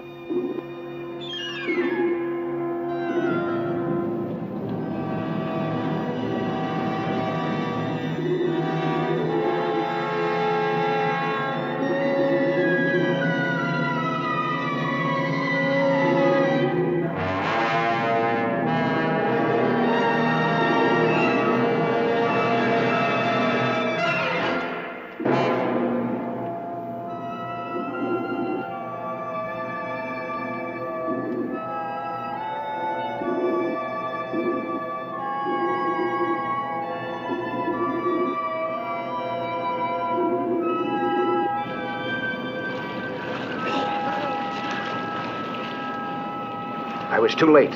The boat was leaving without me. Hey! Carl! I had to attract their attention, or be left. Any sign of him? No. Wait. I see something. It's Mike. He's out on the surface. Coming about. Stand by to pick him up.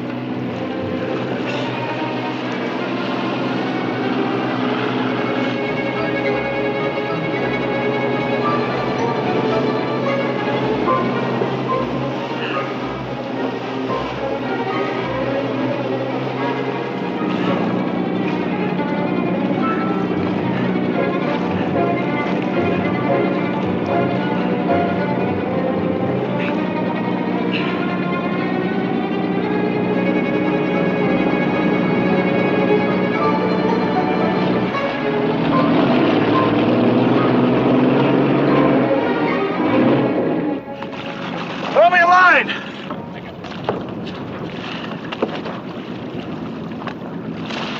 All right, give me plenty of slack.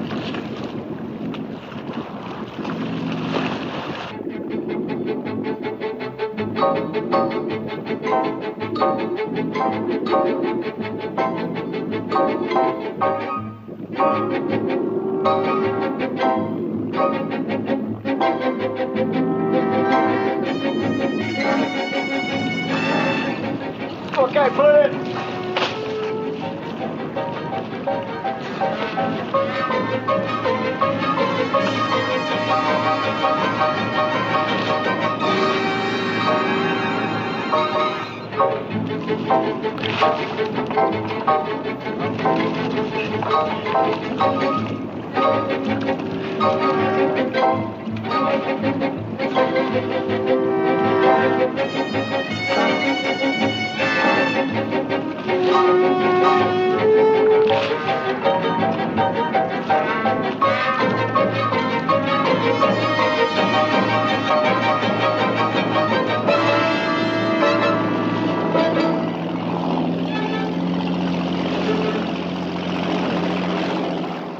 That fishing boat must have had a hydroplane for a father.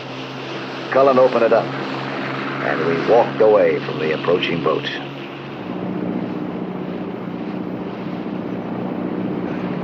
Boy, you're sure leaving them far behind. What do you get in this thing, anyway?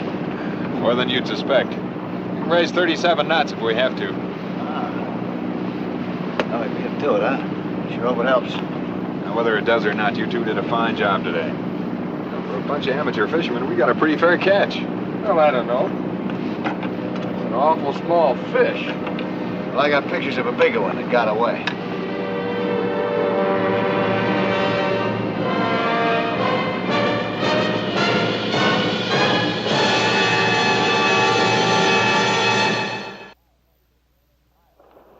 Hi, I'm Lloyd Bridges, inviting you to join us for another action-packed story of underwater adventure 1 week from today.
I was aboard a Coast Guard rescue cutter. An hour before, these sunlit waters had been all fogged in.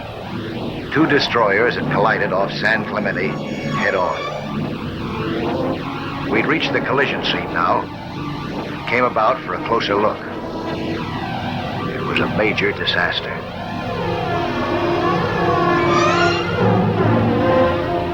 There'd been many casualties. How many, we didn't know yet. The skipper ordered the cutter alongside. The second destroyer had been hit hard, too. It was the worst lash-up that I'd seen in peacetime. Lieutenant Dave Tully agreed with me.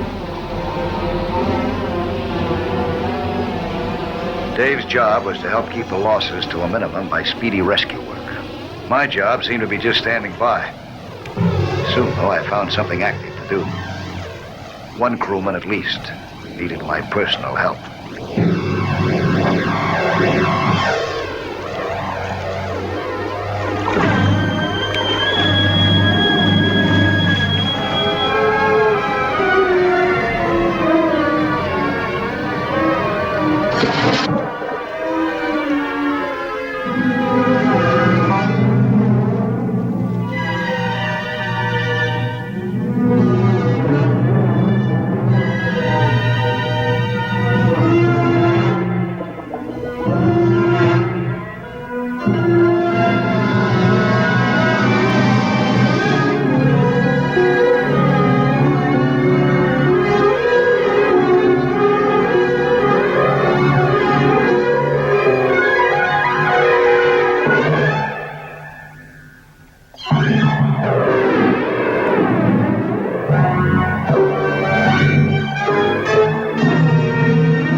Been in the ocean a long time, and he'd swallowed a lot of it, too.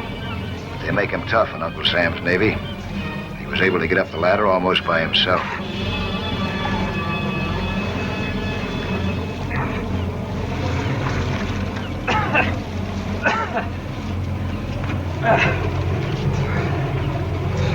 Nice retrieve, Mike.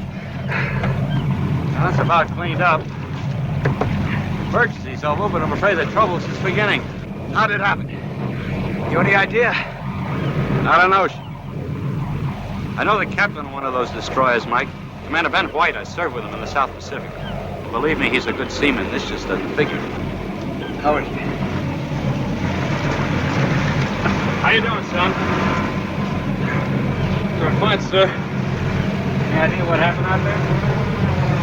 It was the radar. What? Did something go wrong with the equipment? No, sir. More like interference. Like the radar had been jammed. Jammed? That's pretty far-fetched. I know, sir, but that's what happened.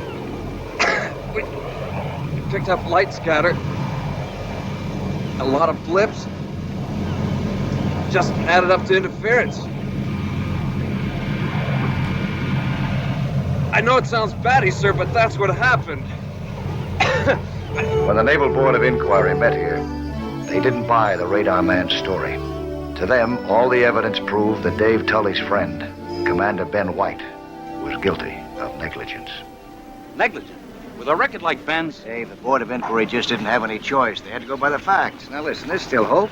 The investigation isn't completely over. Yeah, they recess for a week. Then Ben can kiss off 10 years of his life. Hello, Ben. Dave. Commander White? Mike Nelson. Oh, yes. Dave told me. Pleasure, Mike. I came down here to blow a whistle on you fellas. This idea of yours, you just We can shove off right now, Ben. Mike's going to make an underwater search of the collision area. Well, I appreciate it, but search for what? Commander Haynes and I both reported radar failure. Now, the board had our radar sets checked and found nothing wrong. And I was the captain who did the ramming, so I've got no excuses. Oh, but you might have an explanation. Like what? A major shift in the magnetic North Pole all the way from the Arctic down to here? Come. Well, as a matter of fact, a violent electromagnetic disturbance could do a thing like that. Well, possibly, but caused by what? That's what I'd like to try to find out. Now, Admiral Bedford flies all the way in from Pearl Harbor to Give me some support. Dave here organizes an underwater search, and then you're gonna... See big blue eyes. We want to help you. Will you let us? Well, all right. I just happen to have the chart here with me. Right here. I circled the spot where we collided.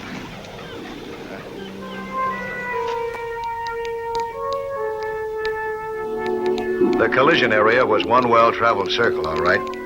Everything from rowboats to battle wagons had picked it as the spot to dump metal. And my detector device kept finding it.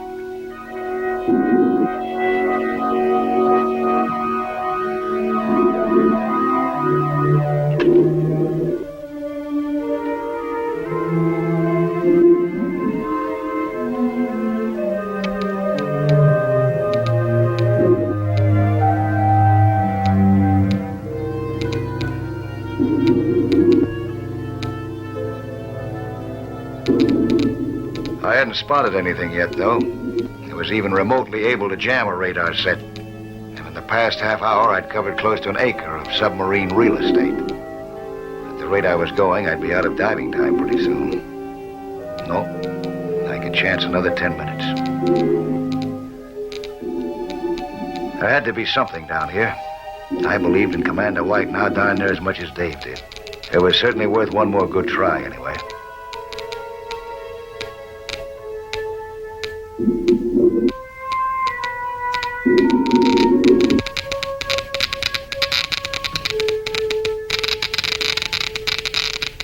My detector didn't have much trouble picking up this bit of metal. A discarded marine boiler, the size of a bungalow. No telling how long it had been down here.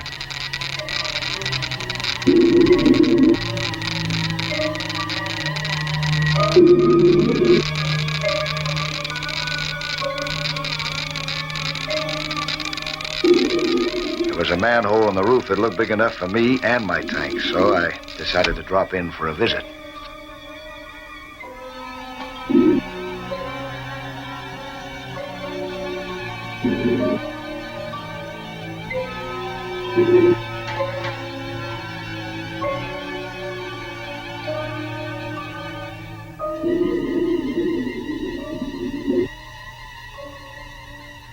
It was more than a motel for fish, that was for sure. The boiler was loaded with electronic equipment. It was waterproofed expertly and very securely.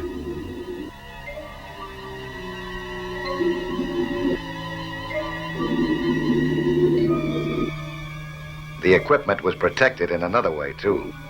Those wires led to a booby trap, where I'd been down so long that I was starting to see things. It was a booby trap. The instant I picked it up, it started ticking. I had armed it, the way you arm a hand grenade by pulling the pin.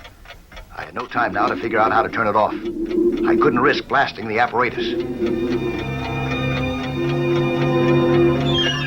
All I could do was to get the bomb away from there. After that, I had to get myself away from the bomb.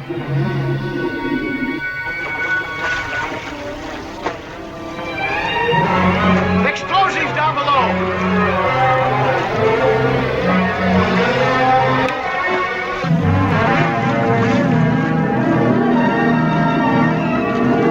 Cut out! Let's get out of here!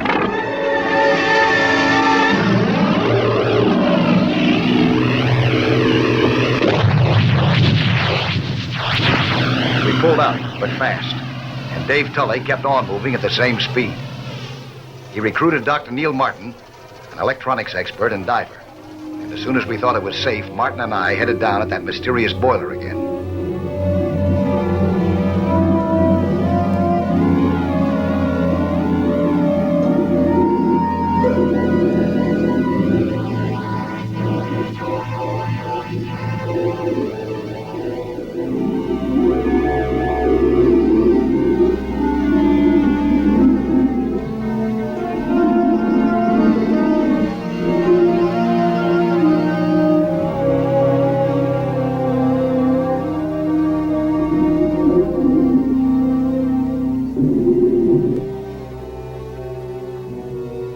I handed him the testing equipment that I brought down for him.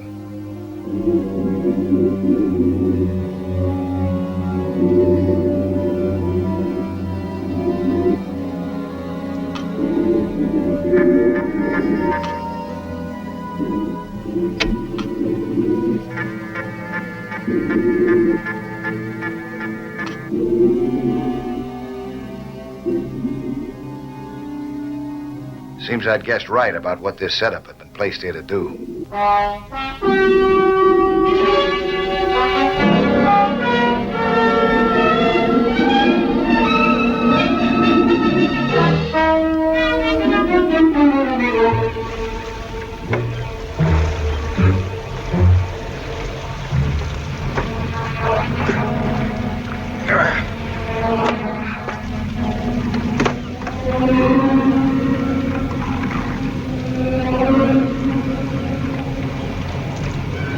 How's it going? Well, you better ask the expert there. I just handed him the tools. Got it figured out, Dr. Martin? Yes. It's clearly designed to generate high-frequency emissions. I'd say it very definitely is capable of jamming radar. Well, how about that, man? I think it should clear you of any blame.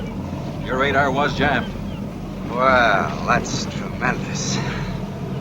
The underwater cavalry to the rescue. Thanks, Mike. So now the question is, who set up that little electronic ambush down there, huh? Well, we might never know.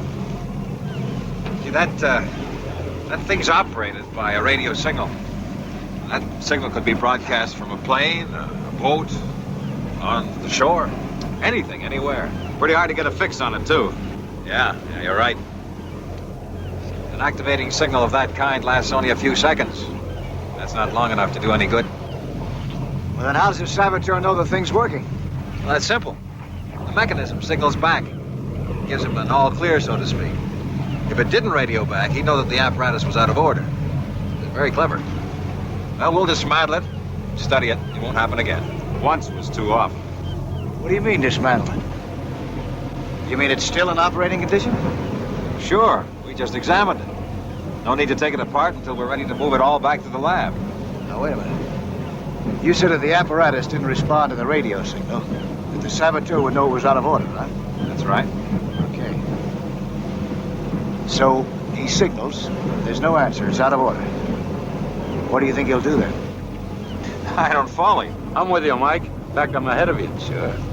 We'll follow up the radio, and as soon as he finds out that it's not answering, he'll come looking for the trouble. We'll give him some. Oh, you can't take a chance like that. Well, you got any other ideas? No. Neither have I. Don't worry about me. I'll be all right. I was worried about the equipment. Let's see. Well, don't. I won't give him time to damage the equipment. When I spot anybody, I'll send him a signal. I'll get to the Admiral. The Navy will want to nail this down.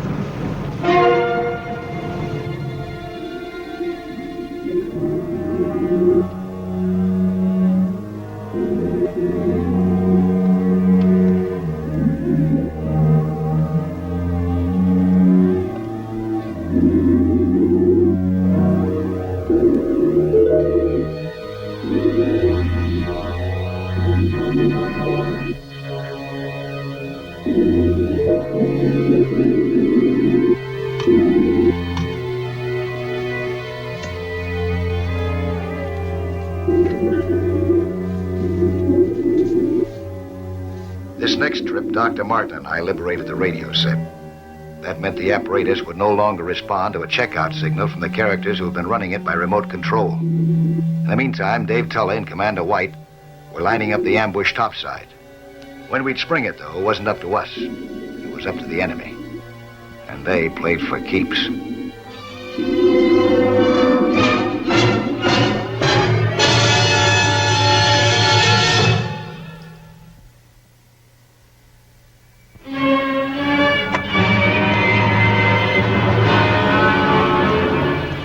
We had removed the radio, the key piece in the underwater setup that had wrecked 2 American destroyers by jamming their radar.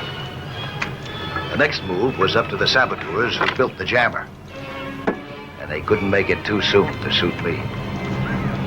Well, the monitoring equipment's all set up and forward. All I need is patience and a lot of luck. You can say that.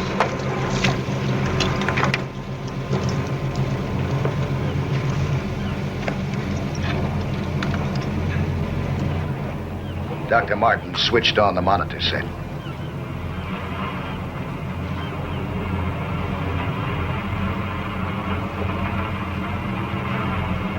But nothing happened. No one could tell just how long it might be before the saboteurs decided to send a checkout signal again, and to investigate when their radio didn't answer back.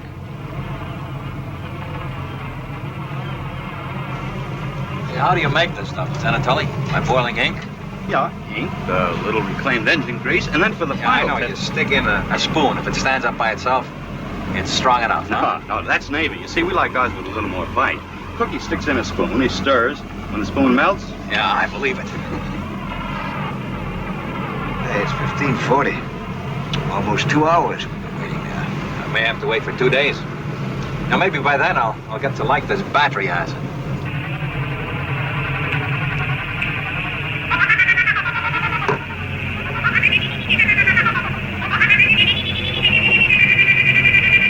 Sending a coded signal.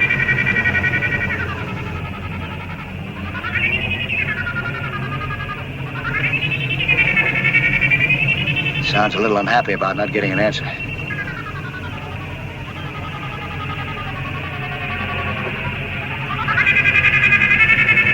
Well, that's the whistle that starts the old ball game.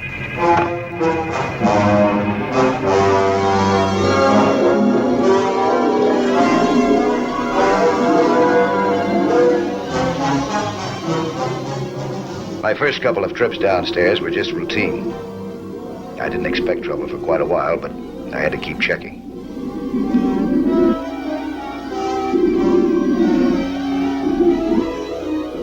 One problem I couldn't lose sight of was air. I had to conserve it. So I spent most of the next hour topside.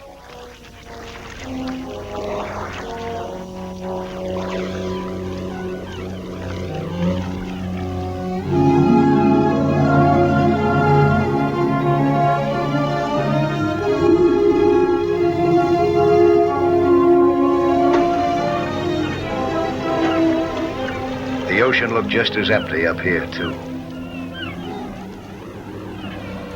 But unless something had gone terribly wrong, it wasn't. And let me tell you that was the main reason I didn't worry too much about going down again, even knowing that I might have to face a team of killers. Because I also knew that just over the horizon, Dave Tully was standing by, waiting for my radio signal. What if they come in force, looking for trouble? They'll find it. We're just a scout boat, keeping a lookout.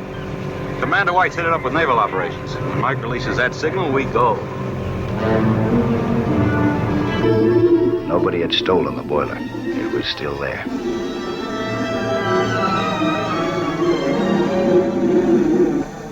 Company was coming, I could see. On power scooters. Unfortunately, my guests also saw me. It was time to call the fleet.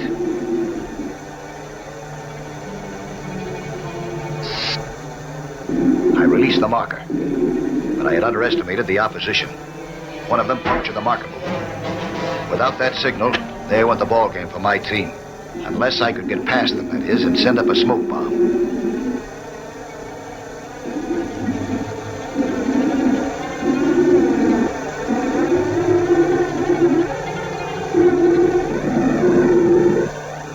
But the scooter boys had other ideas. The one they seemed to like best was trying to pin me against the boiler and puncture me like the balloon. They missed. I dodged one, kicked the other, and gained myself a precious head start before they could regroup and follow me.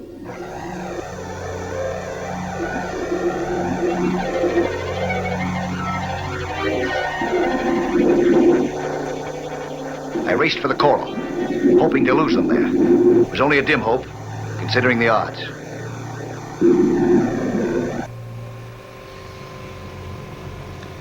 18 minutes to run. It's holding them up. We've no guarantees anyone's ever coming. Does that receiver work? Now, relax, it's all set up.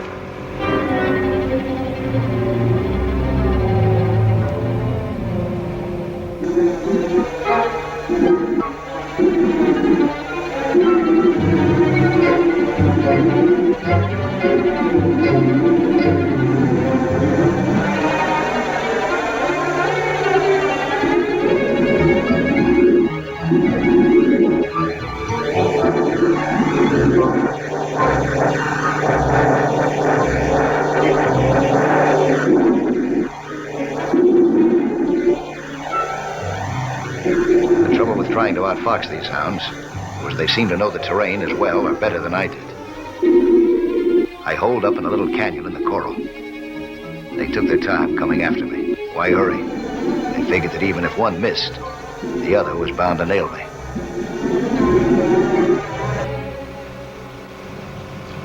Ten minutes more. That's close enough. I'm pulling the string. All engines ahead full. Radio man, tell operations we're going in.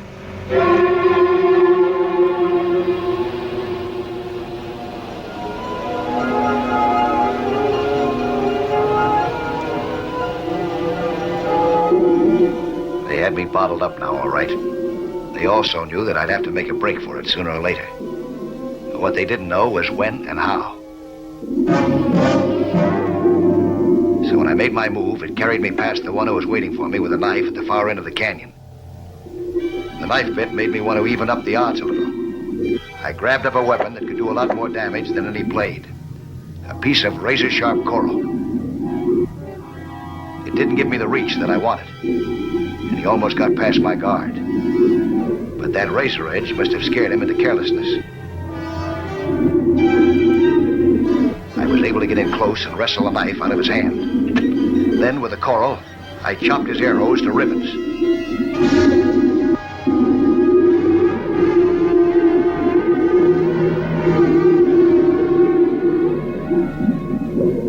That put Scooter Boy number 1 out of business.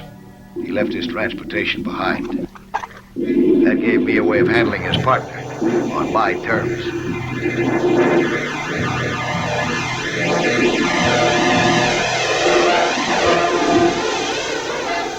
I spotted Scooter Boy number 2. He waved at me cordially. The Joker thought I was his buddy. I had to hit him fast before he found out different.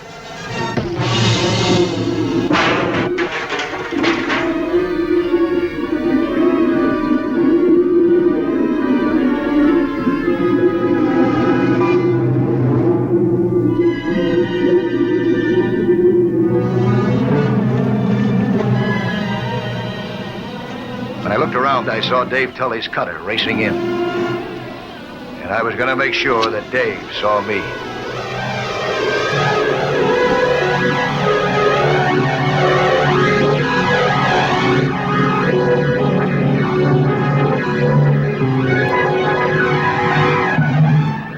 Right full rudder.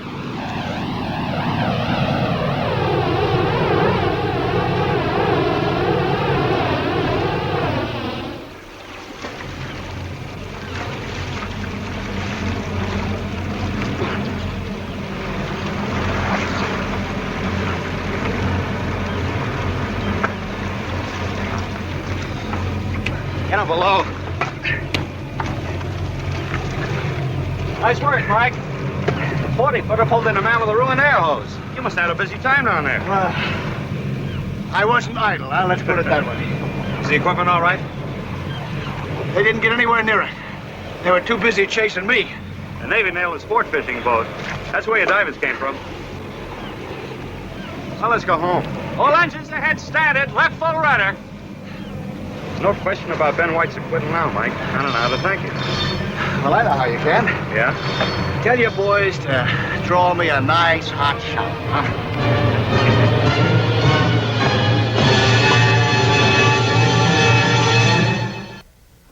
Hello there. I'm Lloyd Bridges. You know, 3/5 of the world is covered by the sea. And how little most of us know about that underwater world. Go below with us again next week, huh? For another thrilling adventure in Sea Hunt.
There aren't many Latin American countries where you'd have to sneak a dive to find a sunken U.S. plane. San Miguel was the exception.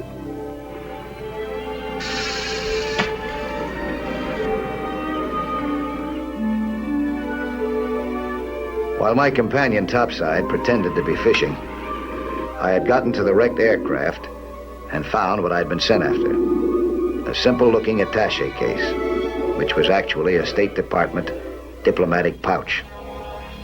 What was in it, I didn't know. But it was important enough to stir up all this secret activity. Now, as I headed for the surface, I knew better than to relax. This job wouldn't be over till the pouch was safely back in the United States.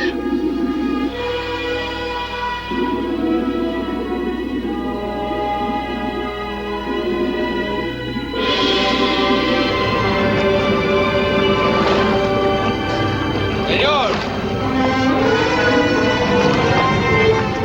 You will be good enough to come aboard, senor. I took a hurried fix and dropped the pouch. With the tide running full ebb, it wouldn't settle directly to the bottom. But at least I'd have an idea where to look, if and when I could ever get back here. Senor! Sure, why not?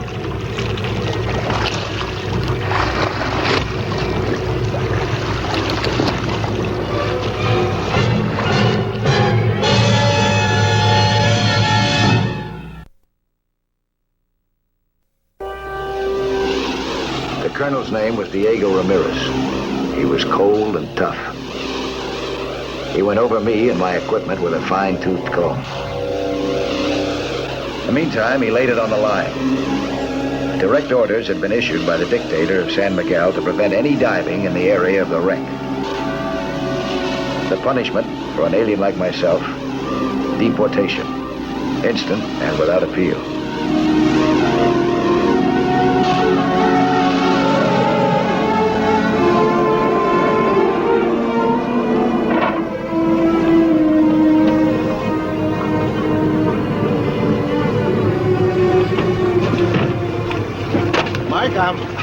I'm so sorry. I guess I must have drifted farther than I thought. I turned around to look for you and you were gone. Sir, I sure do appreciate you giving him a lift. It might help to keep me out of the doghouse. This isn't exactly a rescue mission, Paul. This is Colonel Ramirez. He's in charge of San Miguel's coastal patrol. Well, howdy, Colonel. Alexander's my name. Paul Alexander, Dallas, Texas. I'm happy to meet you. I will explain to you as I did to Senor Nelson.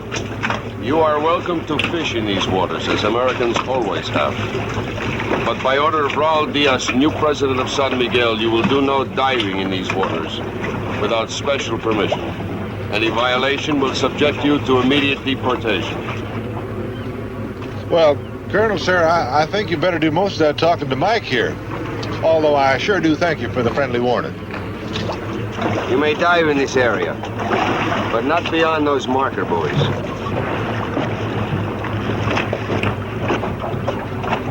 That's fair enough.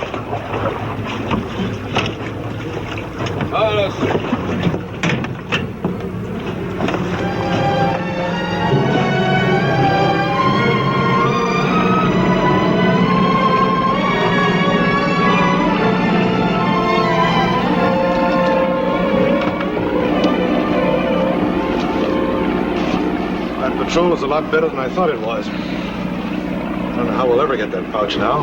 I already got it. What? That's right. Good heavens, ma'am, why didn't you say so? Where is it? What did you do with it? When I surfaced, I came face to face with the colonel. So I dropped it. You dropped it? Well, I couldn't very well hand it over to him, could I? I'm sorry, Mike. It's just that it's so exasperating to get that close and then lose it. You did the right thing, of course. Well, I took a fix in my position when I dropped it. Kind of a rough one, though. I don't know if I'll be able to find it again. I wish I knew what Ramirez was thinking now. He might just decide to send his own diver down. Your bosses in Washington wouldn't like that, would they? Wouldn't like it at all.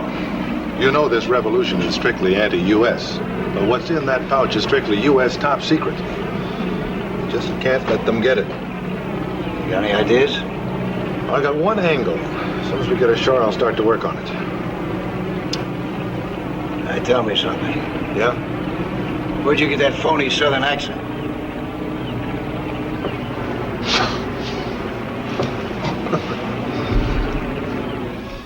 Just what angle Alexander had, he didn't bother to tell me. But that night, without explanation, he insisted that I accompany him to a local cantina.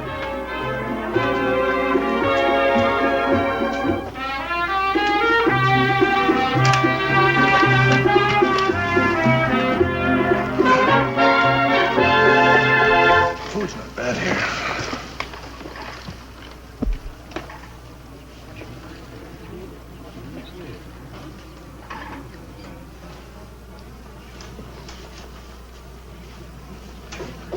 ¿Qué tal? Bueno, ¿y tú?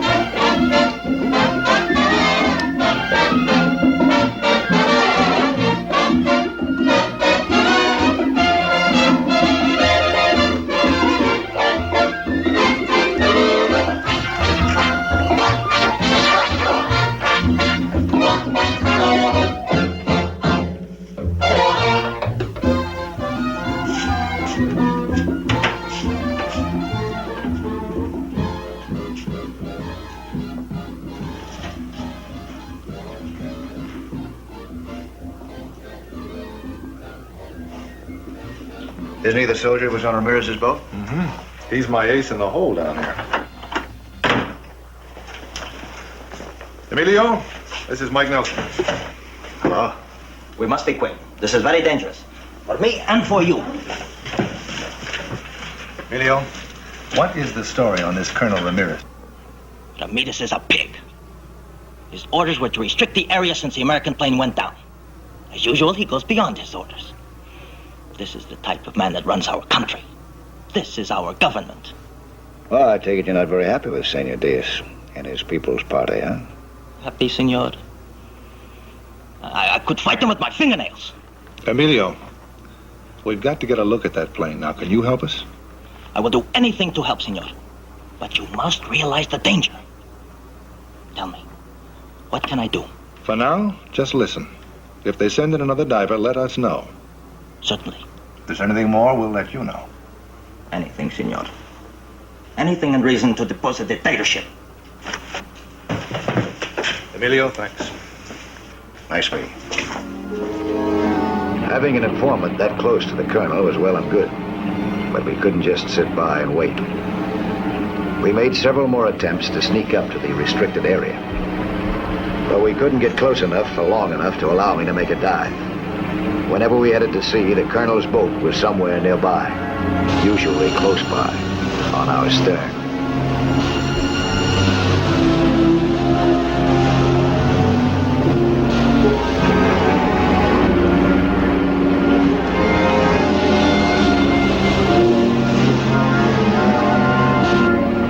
It's no use, Alec. They won't let us get within a quarter of a mile of this. Well, there must be some way. I don't know what. We've tried them all. Is it absolutely impossible to swim to the wreck? No. I can swim one way, but not both. It's just too far.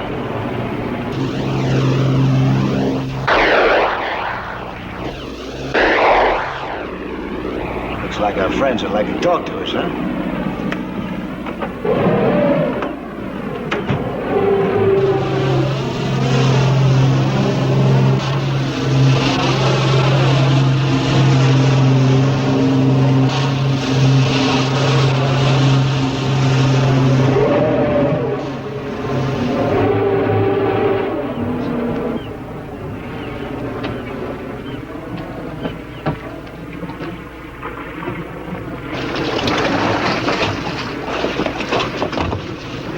Welcome aboard, Colonel. Well, sir, this sure is an honor. We didn't think you was going to bother with us. You are very clever. How long did you think you could fool me? What's the matter? What have we done? You deny you've been attempting to reach the sunken airliner? Sunken airliner? We're on our vacation. Oh, come on, Colonel, be reasonable. Now, what business are we going to have with a sunken airliner? That is what we propose to find out. You think we are fools? Children? Even now, there is an expert diver on his way from the capital.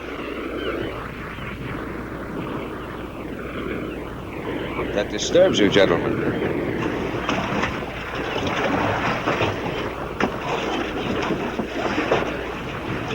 You have heard also, perhaps, about the diplomatic pouch aboard the airliner. You know what he's talking about? Beats me. Excellent. Excellent. Then it will not concern you to know that the penalty for diving in this area has been changed. From deportation to death.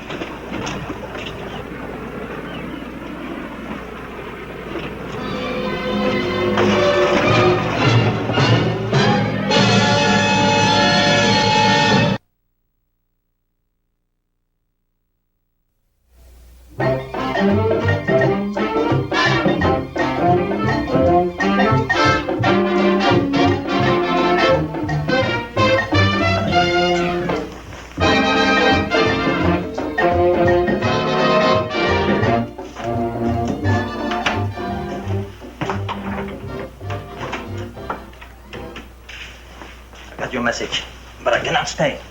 We're on 24-hour standby. Oh, why? You waiting for the diver to show up? There has been some talk, yes. Listen, Emilio, the situation is desperate. We've got to get to that plane before Ramirez. The peaceful future of the Western Hemisphere just might depend on it. What can I do, senor? Well, if you're on standby, that means that Ramirez's boat is going to haul the diver out to the spot. What are you thinking of? I got an idea. Remember I told you I can make the swim just one way? Yeah. Amelia, you think you might be able to throw a line over the bow without being seen, just before you haul the diver out? Yes, I can do that, senor. Good. What for? So I can hold on to it.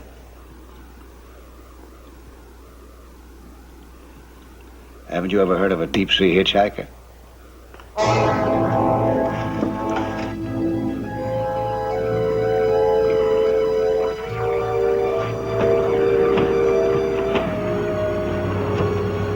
It's gonna be tough getting close to that launch before she leaves because we'll have to wait the last possible minute. Mike, I feel like such an idiot letting you go in like this. Well, it's important, isn't it? Yes, it's important. That dictator Diaz in control down here, that pouch could wind up anywhere in the world. That kind of embarrassment our country can do without right now. Even so, Mike, it's such a reckless piece of business. Don't worry, I'll make it. But you gotta promise me something. Name it.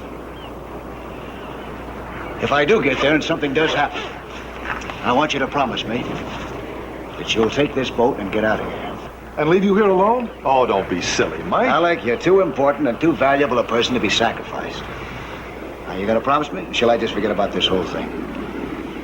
Well, you don't leave me much choice. So I want it. Let's get over that military dock, huh? I gotta hitch a ride.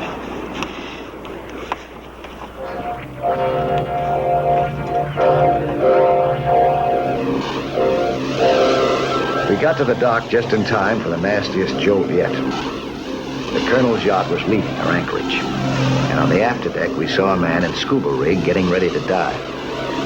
Mike, we're too late. They're already leaving. Sure right. The diver's all set to go. Better follow him. Let me know when he dives in, huh? The launch stopped right over the plane. We were behind it, just far enough away to keep them from becoming suspicious. Mike, the diver just went in. That's a half-mile away, and I can't get any closer safely. You'll never make it in time.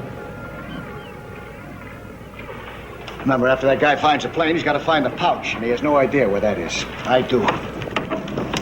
Well, sort of, anyway.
attendant on the launch had been as good as his word.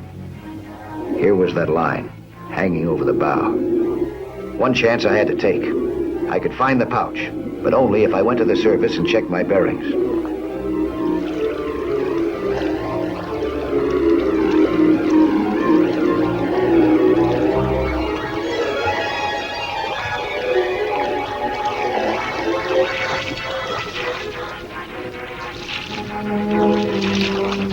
It was a pretty close call, but I got myself oriented. I was very near to where I had dropped the pouch before. Now, the hard part. I had to get to the pouch and get out before the enemy diver discovered my presence.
There it was. It seemed to be still intact. Getting the pouch was just the beginning. Getting it out would be something else again.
When Alexander saw the enemy diver hauled out of the water, he could only guess that something had happened to me.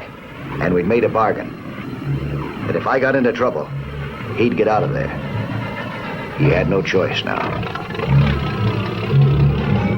I was in plenty of trouble. Ramirez knew from the diver that I was somewhere in these waters, and that I had the pouch.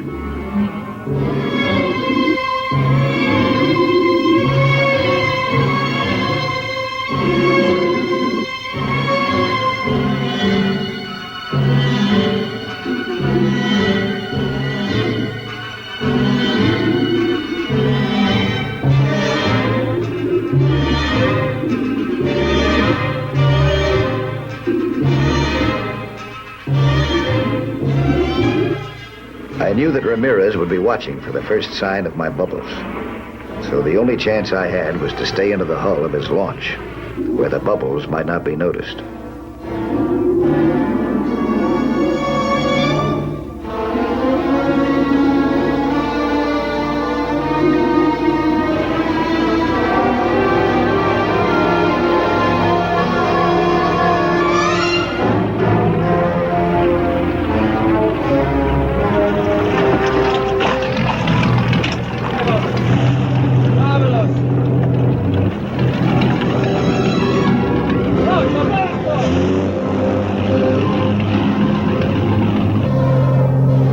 Thing I had managed to get the pouch up under my tanks before the launch took off.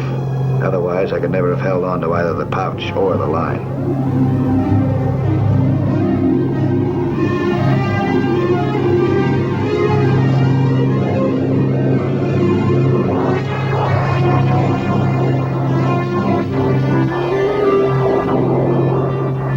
I've been in a lot of spots in my lifetime, but nothing equaled the strain of hanging on here.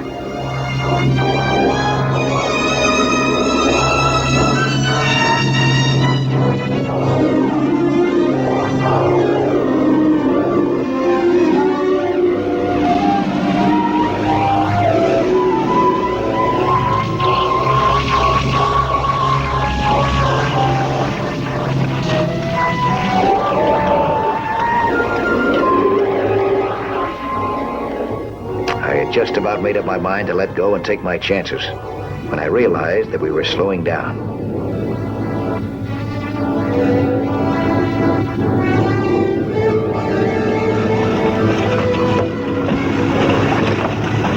Sister Kevin.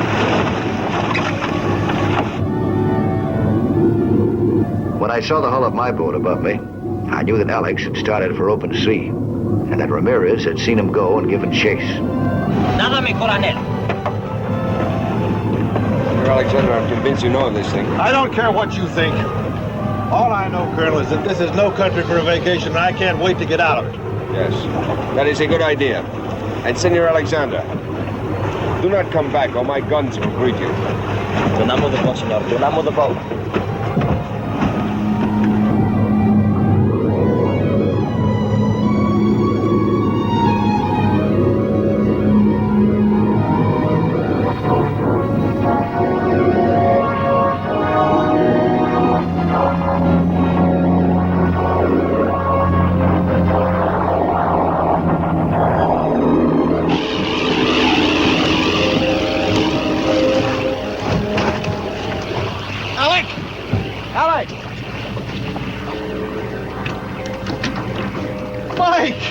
You forgot your laundry.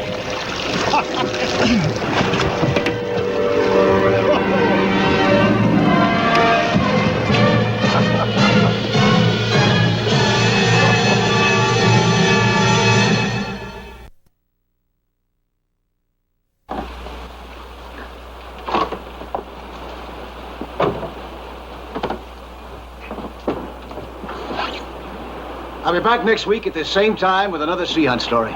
Plan to be with us again, huh?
When the United States Coast Guard cooperates in a research project, it goes all out. This was a big one, important enough to rate the services of 3 top-flight scientific brains. It was newsworthy enough to attract top-line press coverage, too. Hi, Lieutenant. May I come aboard? What if I say no? You never have, even when you're sitting on top of a big story. Now, who told you about that? PI? That and a woman's instinct. Mine works overtime when Mike Nelson is involved. Someday his scales may dry out long enough for me to put a ring in his nose. Is he under? Right at the end of that cable. As usual. Well, I'll see him when he comes up. You're going to have to wait 3 days. 3 days? What kind of a gag is this? Ask the experts. Come on, I'll introduce you. Gentlemen? Gentlemen, this is Dorothy Maybrook, science writer for the Tribune and our youngest Pulitzer Prize winner. Well, she's the prettiest anyway. Hello. Dorothy, this is Dr. Bainbridge, the Navy's best diving physician. How do you do? Dick Jennings, project engineer. Hi. Hi. And Professor Anton Riccardi, specialist in high-pressure gases and breathing mixtures. How do you do? How do you do? So, this isn't a gag. No. Professor, I'm familiar with your work, but I don't see how Mike can stay under for 3 days. He hasn't grown gills, has he? Much of the information is classified. Only a gas formula, Professor. Some details of the scuba sphere. Scuba sphere? Pressure chamber with its own supply. Pressure keeps the water out even when the entrance door is open. So he can come in, take his gear off, and get warm and dry without decompression. A pressure chamber? But I don't see any airlines. It is self-contained. It is supplied with a helium-oxygen mixture and regulated automatically as regards pressure in accordance with my formula. Mike's scuba setup is the same. Liquid helium and liquid oxygen. How deep is he? 250 feet. At least that's where the chamber is. Nobody has tried to stay in deep waters for more than an hour or 2, even with helium-oxygen mixture. Right. And in 3 days, anything can happen. It is only the human element that concerns me. Unfortunately, emotions cannot yet be accurately anticipated, measured, or controlled.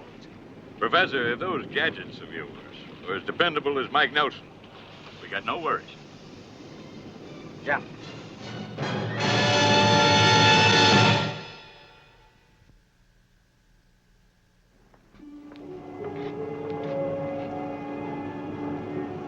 Lieutenant Tully had a message for me when I was out working.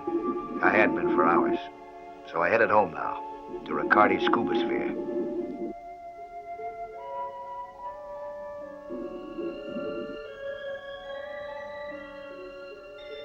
That's when I heard the alarm bell, telling me to get inside and answer the phone. The getting inside part took some doing.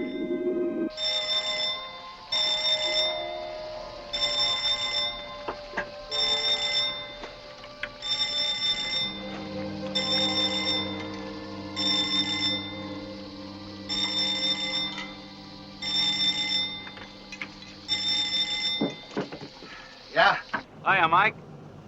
How are you making it as a spaceman? Like an astronaut in orbit. Why the panic button? Nothing serious. Radio reports a tropical storm headed this way. Oh? Is it rough up there? No, it's not due up here till sometime tomorrow. Well, let's see what it looks like in the morning, huh? No sense quitting unless it gets bad. Okay. Stay close to home, though. I don't have to come looking for you. Oh, don't worry. I'm knocking off right now. As soon as I label these samples, I'm hitting the sack. Hey, Mike, there's a friend of yours up here. Oh, who? Isn't it lonesome down there? Hey, who is this? Hi, lover boy. Hey, Dottie. I've changed my mind. Pull me up, you guys. In 3 days, darling. Bye. Bye, you.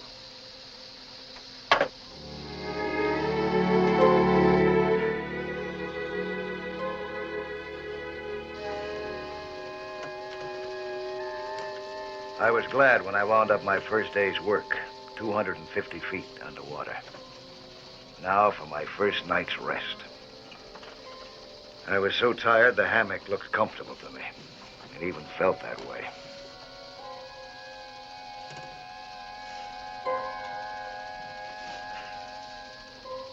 This time of night topside, I generally raid the refrigerator. Down here, the only snack available was some concentrated liquid protein. Nourishing, sure, but not very tasty. I didn't have much else to complain about. Almost wished I had, just to break the monotony. But as far as I could tell down here, my chief problem would be keeping awake during daylight upstairs.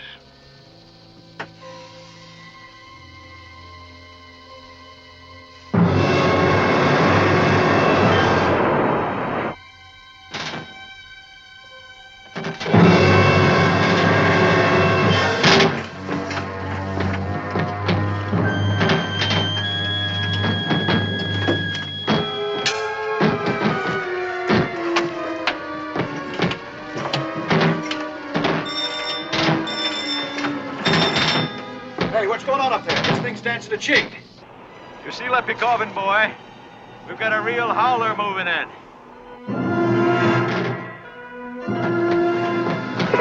Slack off of the cable before you beat me to death. Okay, but don't fool around. The storm will get real nasty before long. I want you on deck. All right.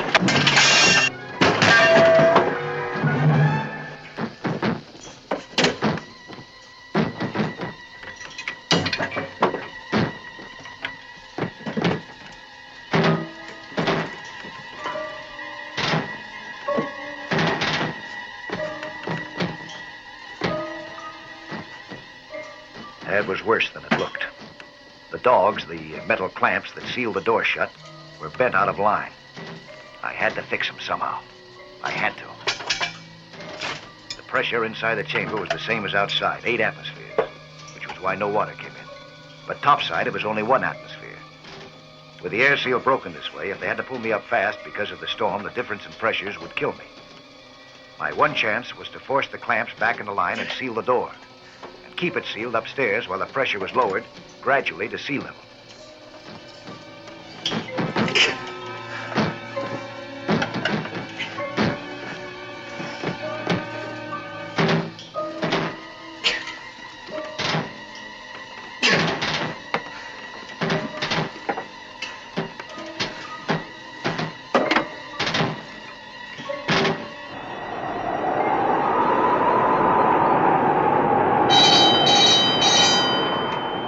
What's that, Mike? But it's got to seal. Well, they can't hold us here forever. What is it, Doc? What's the matter? Wait. Talk to Dick. He's the engineer.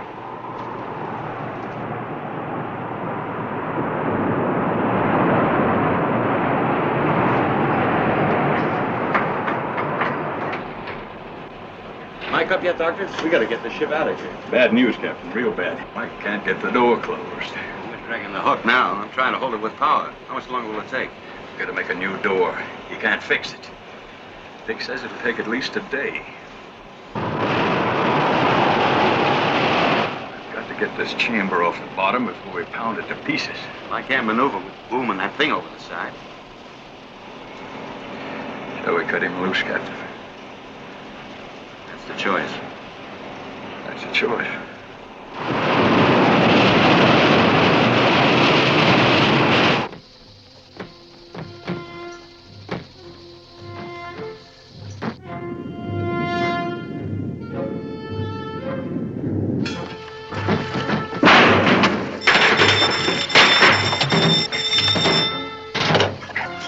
Hey, slack off! Slack off! Drifting? Okay, I'll check.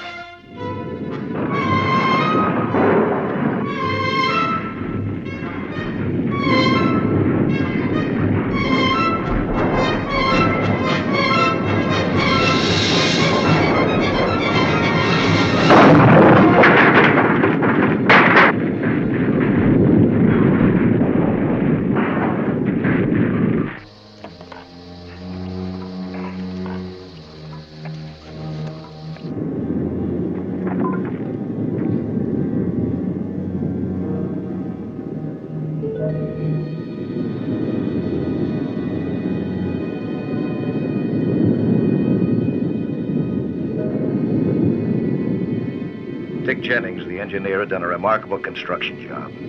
The chamber came through intact. Its skin was scratched, but not broken. Even the cable, my lifeline to the cutter, seemed okay. But I kept on checking. If anything were wrong, now was the time to report it topside before the storm sent the cutter reeling again.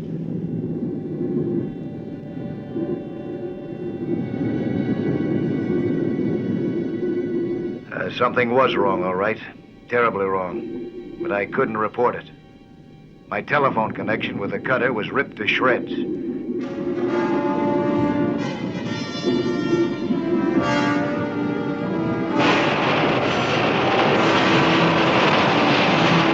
Left full runner.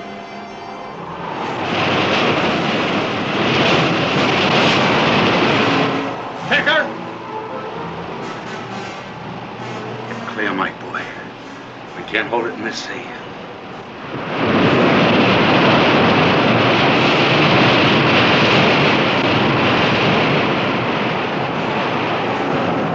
I had to make sure that I didn't lose my lifeline the same way, if and when we slammed into the next reef.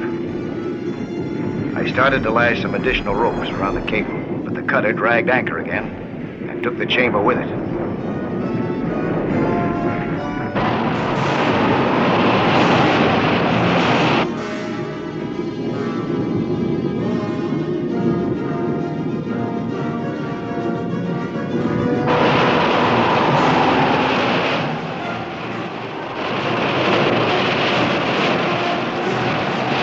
I went to work again now, trying to reinforce the cable as fast as I knew how, hoping against hope that I'd have enough time.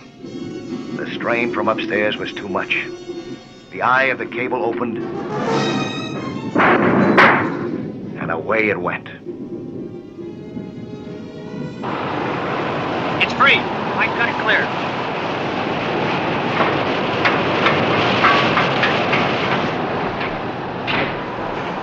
Mike's all clear. It's up to you now, Captain. All engines ahead 2/3. Overhead, I could hear the cutter moving out at close to full power.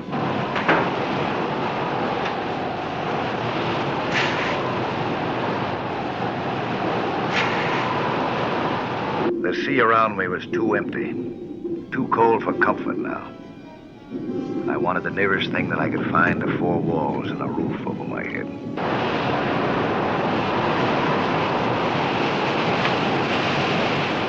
Doctor? There's something wrong here. We're not dragging that sphere. Check the cable. You sure? Check the cable. Fella says we haven't got the chamber. He's right. No weight on it at all. Cable's loose.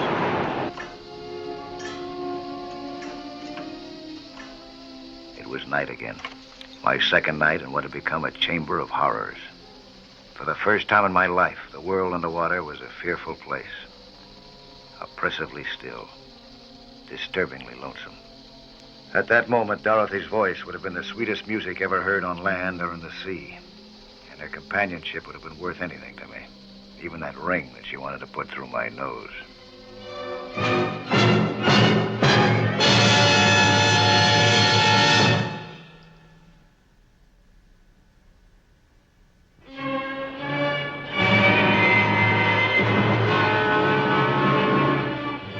The storm had gone now, and in another handful of hours, the 3-day supply of helium oxygen in the chamber would be gone also. Trying for the surface was out. I might need more than a half a day to come up from this depth without getting a fatal case of the bends.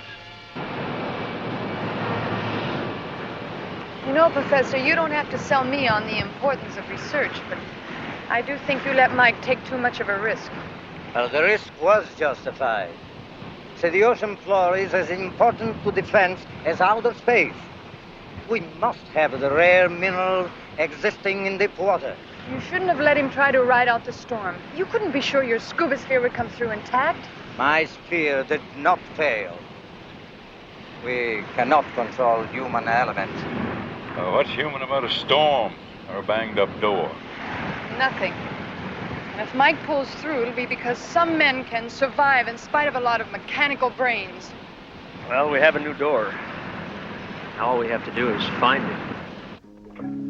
I had to help them find me. They might see a float if I could get one up to the surface, but none of my signal equipment had been designed for this great depth.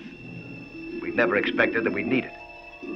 I tried the standard inflatable marker buoy, but the 8-atmosphere pressure down here was too great. It wouldn't even inflate.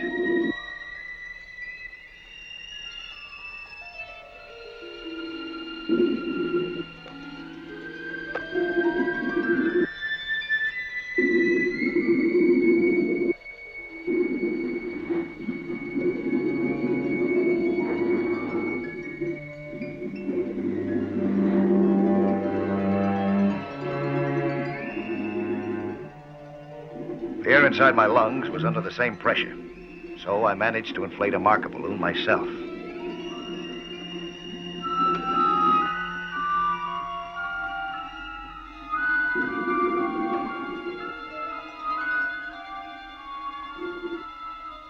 It took off for the top in great style, but the higher it went, the more it expanded as the outside pressure diminished. That's what would happen to my lungs if I tried going up without waiting for hours at a dozen different stages.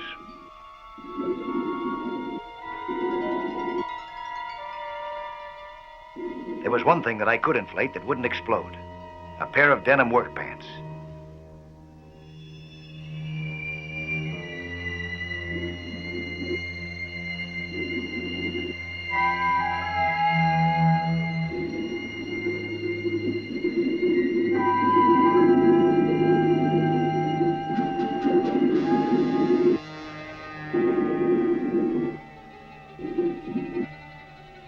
I didn't have much hope that the air would stay in them. That is, topside, long enough for anyone to spot them.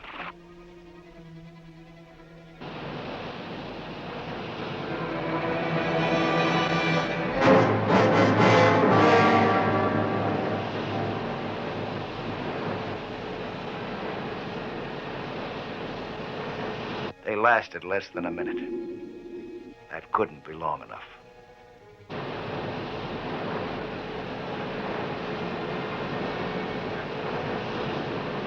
Left full rudder.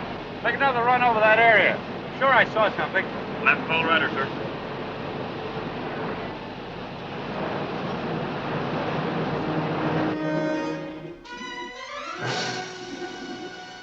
That was it. My luck had finally run out.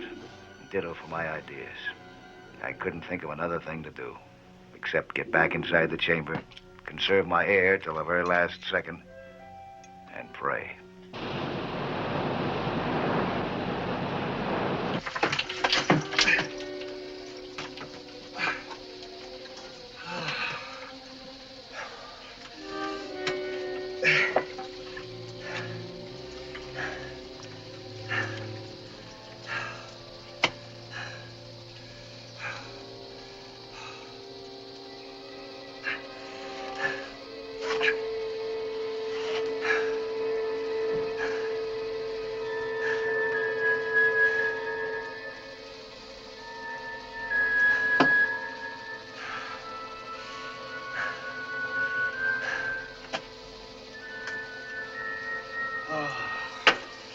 I'll admit it.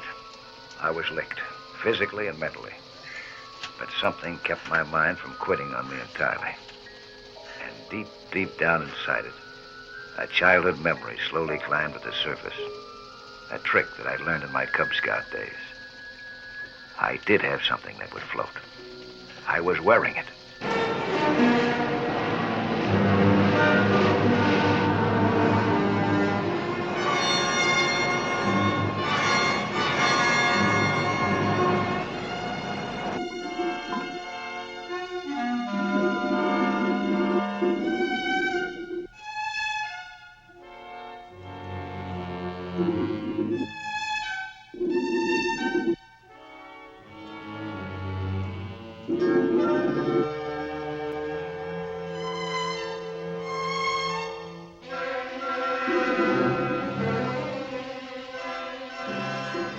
It was cold without the shirt, cold as death. But at the moment, I hardly noticed it. I had something much, much more important going for me. And it went.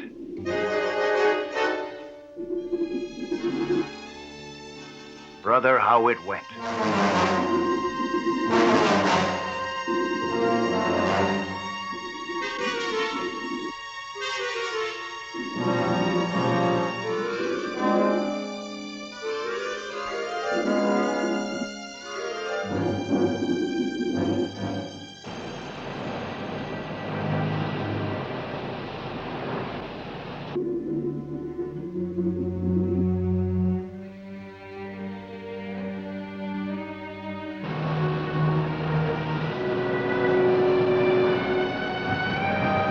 Doc. It's Mike. It's Mike. I can tell it's his shirt. Dave, it's Mike. Right full rudder. This is it. Right full rudder, sir. Dick Jennings didn't lose any time sending the new door down to me, along with new cable and phone connections.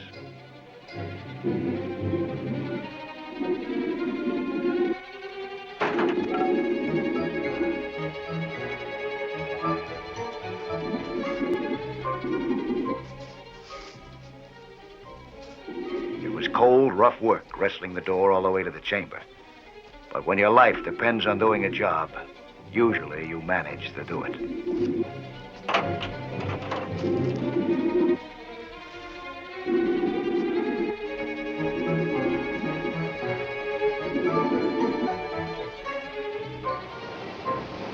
He's had plenty of time to make a hookup.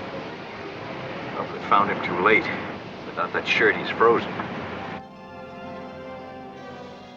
After attaching the cable, I fixed the phone line.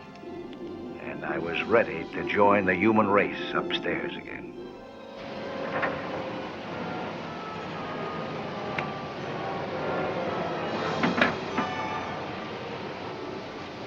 Send a diver down.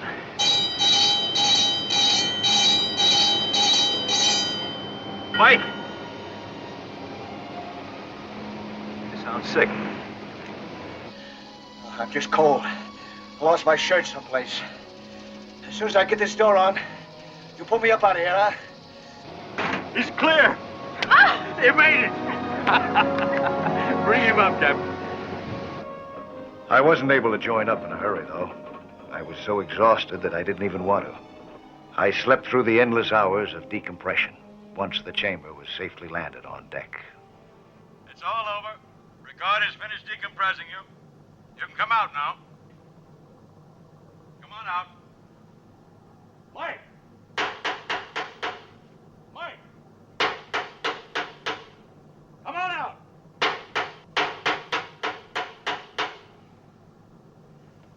Yeah. Yeah, I hear you. Be right there.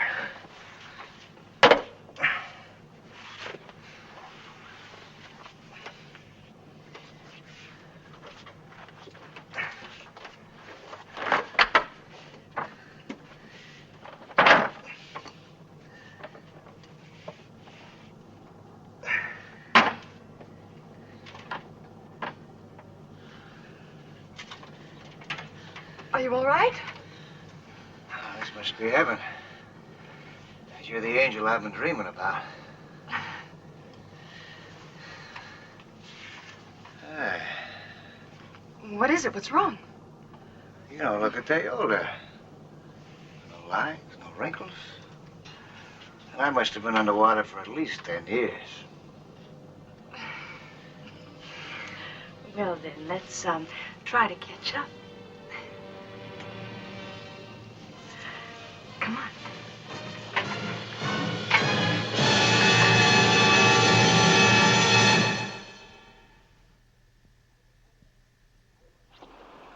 Hi there.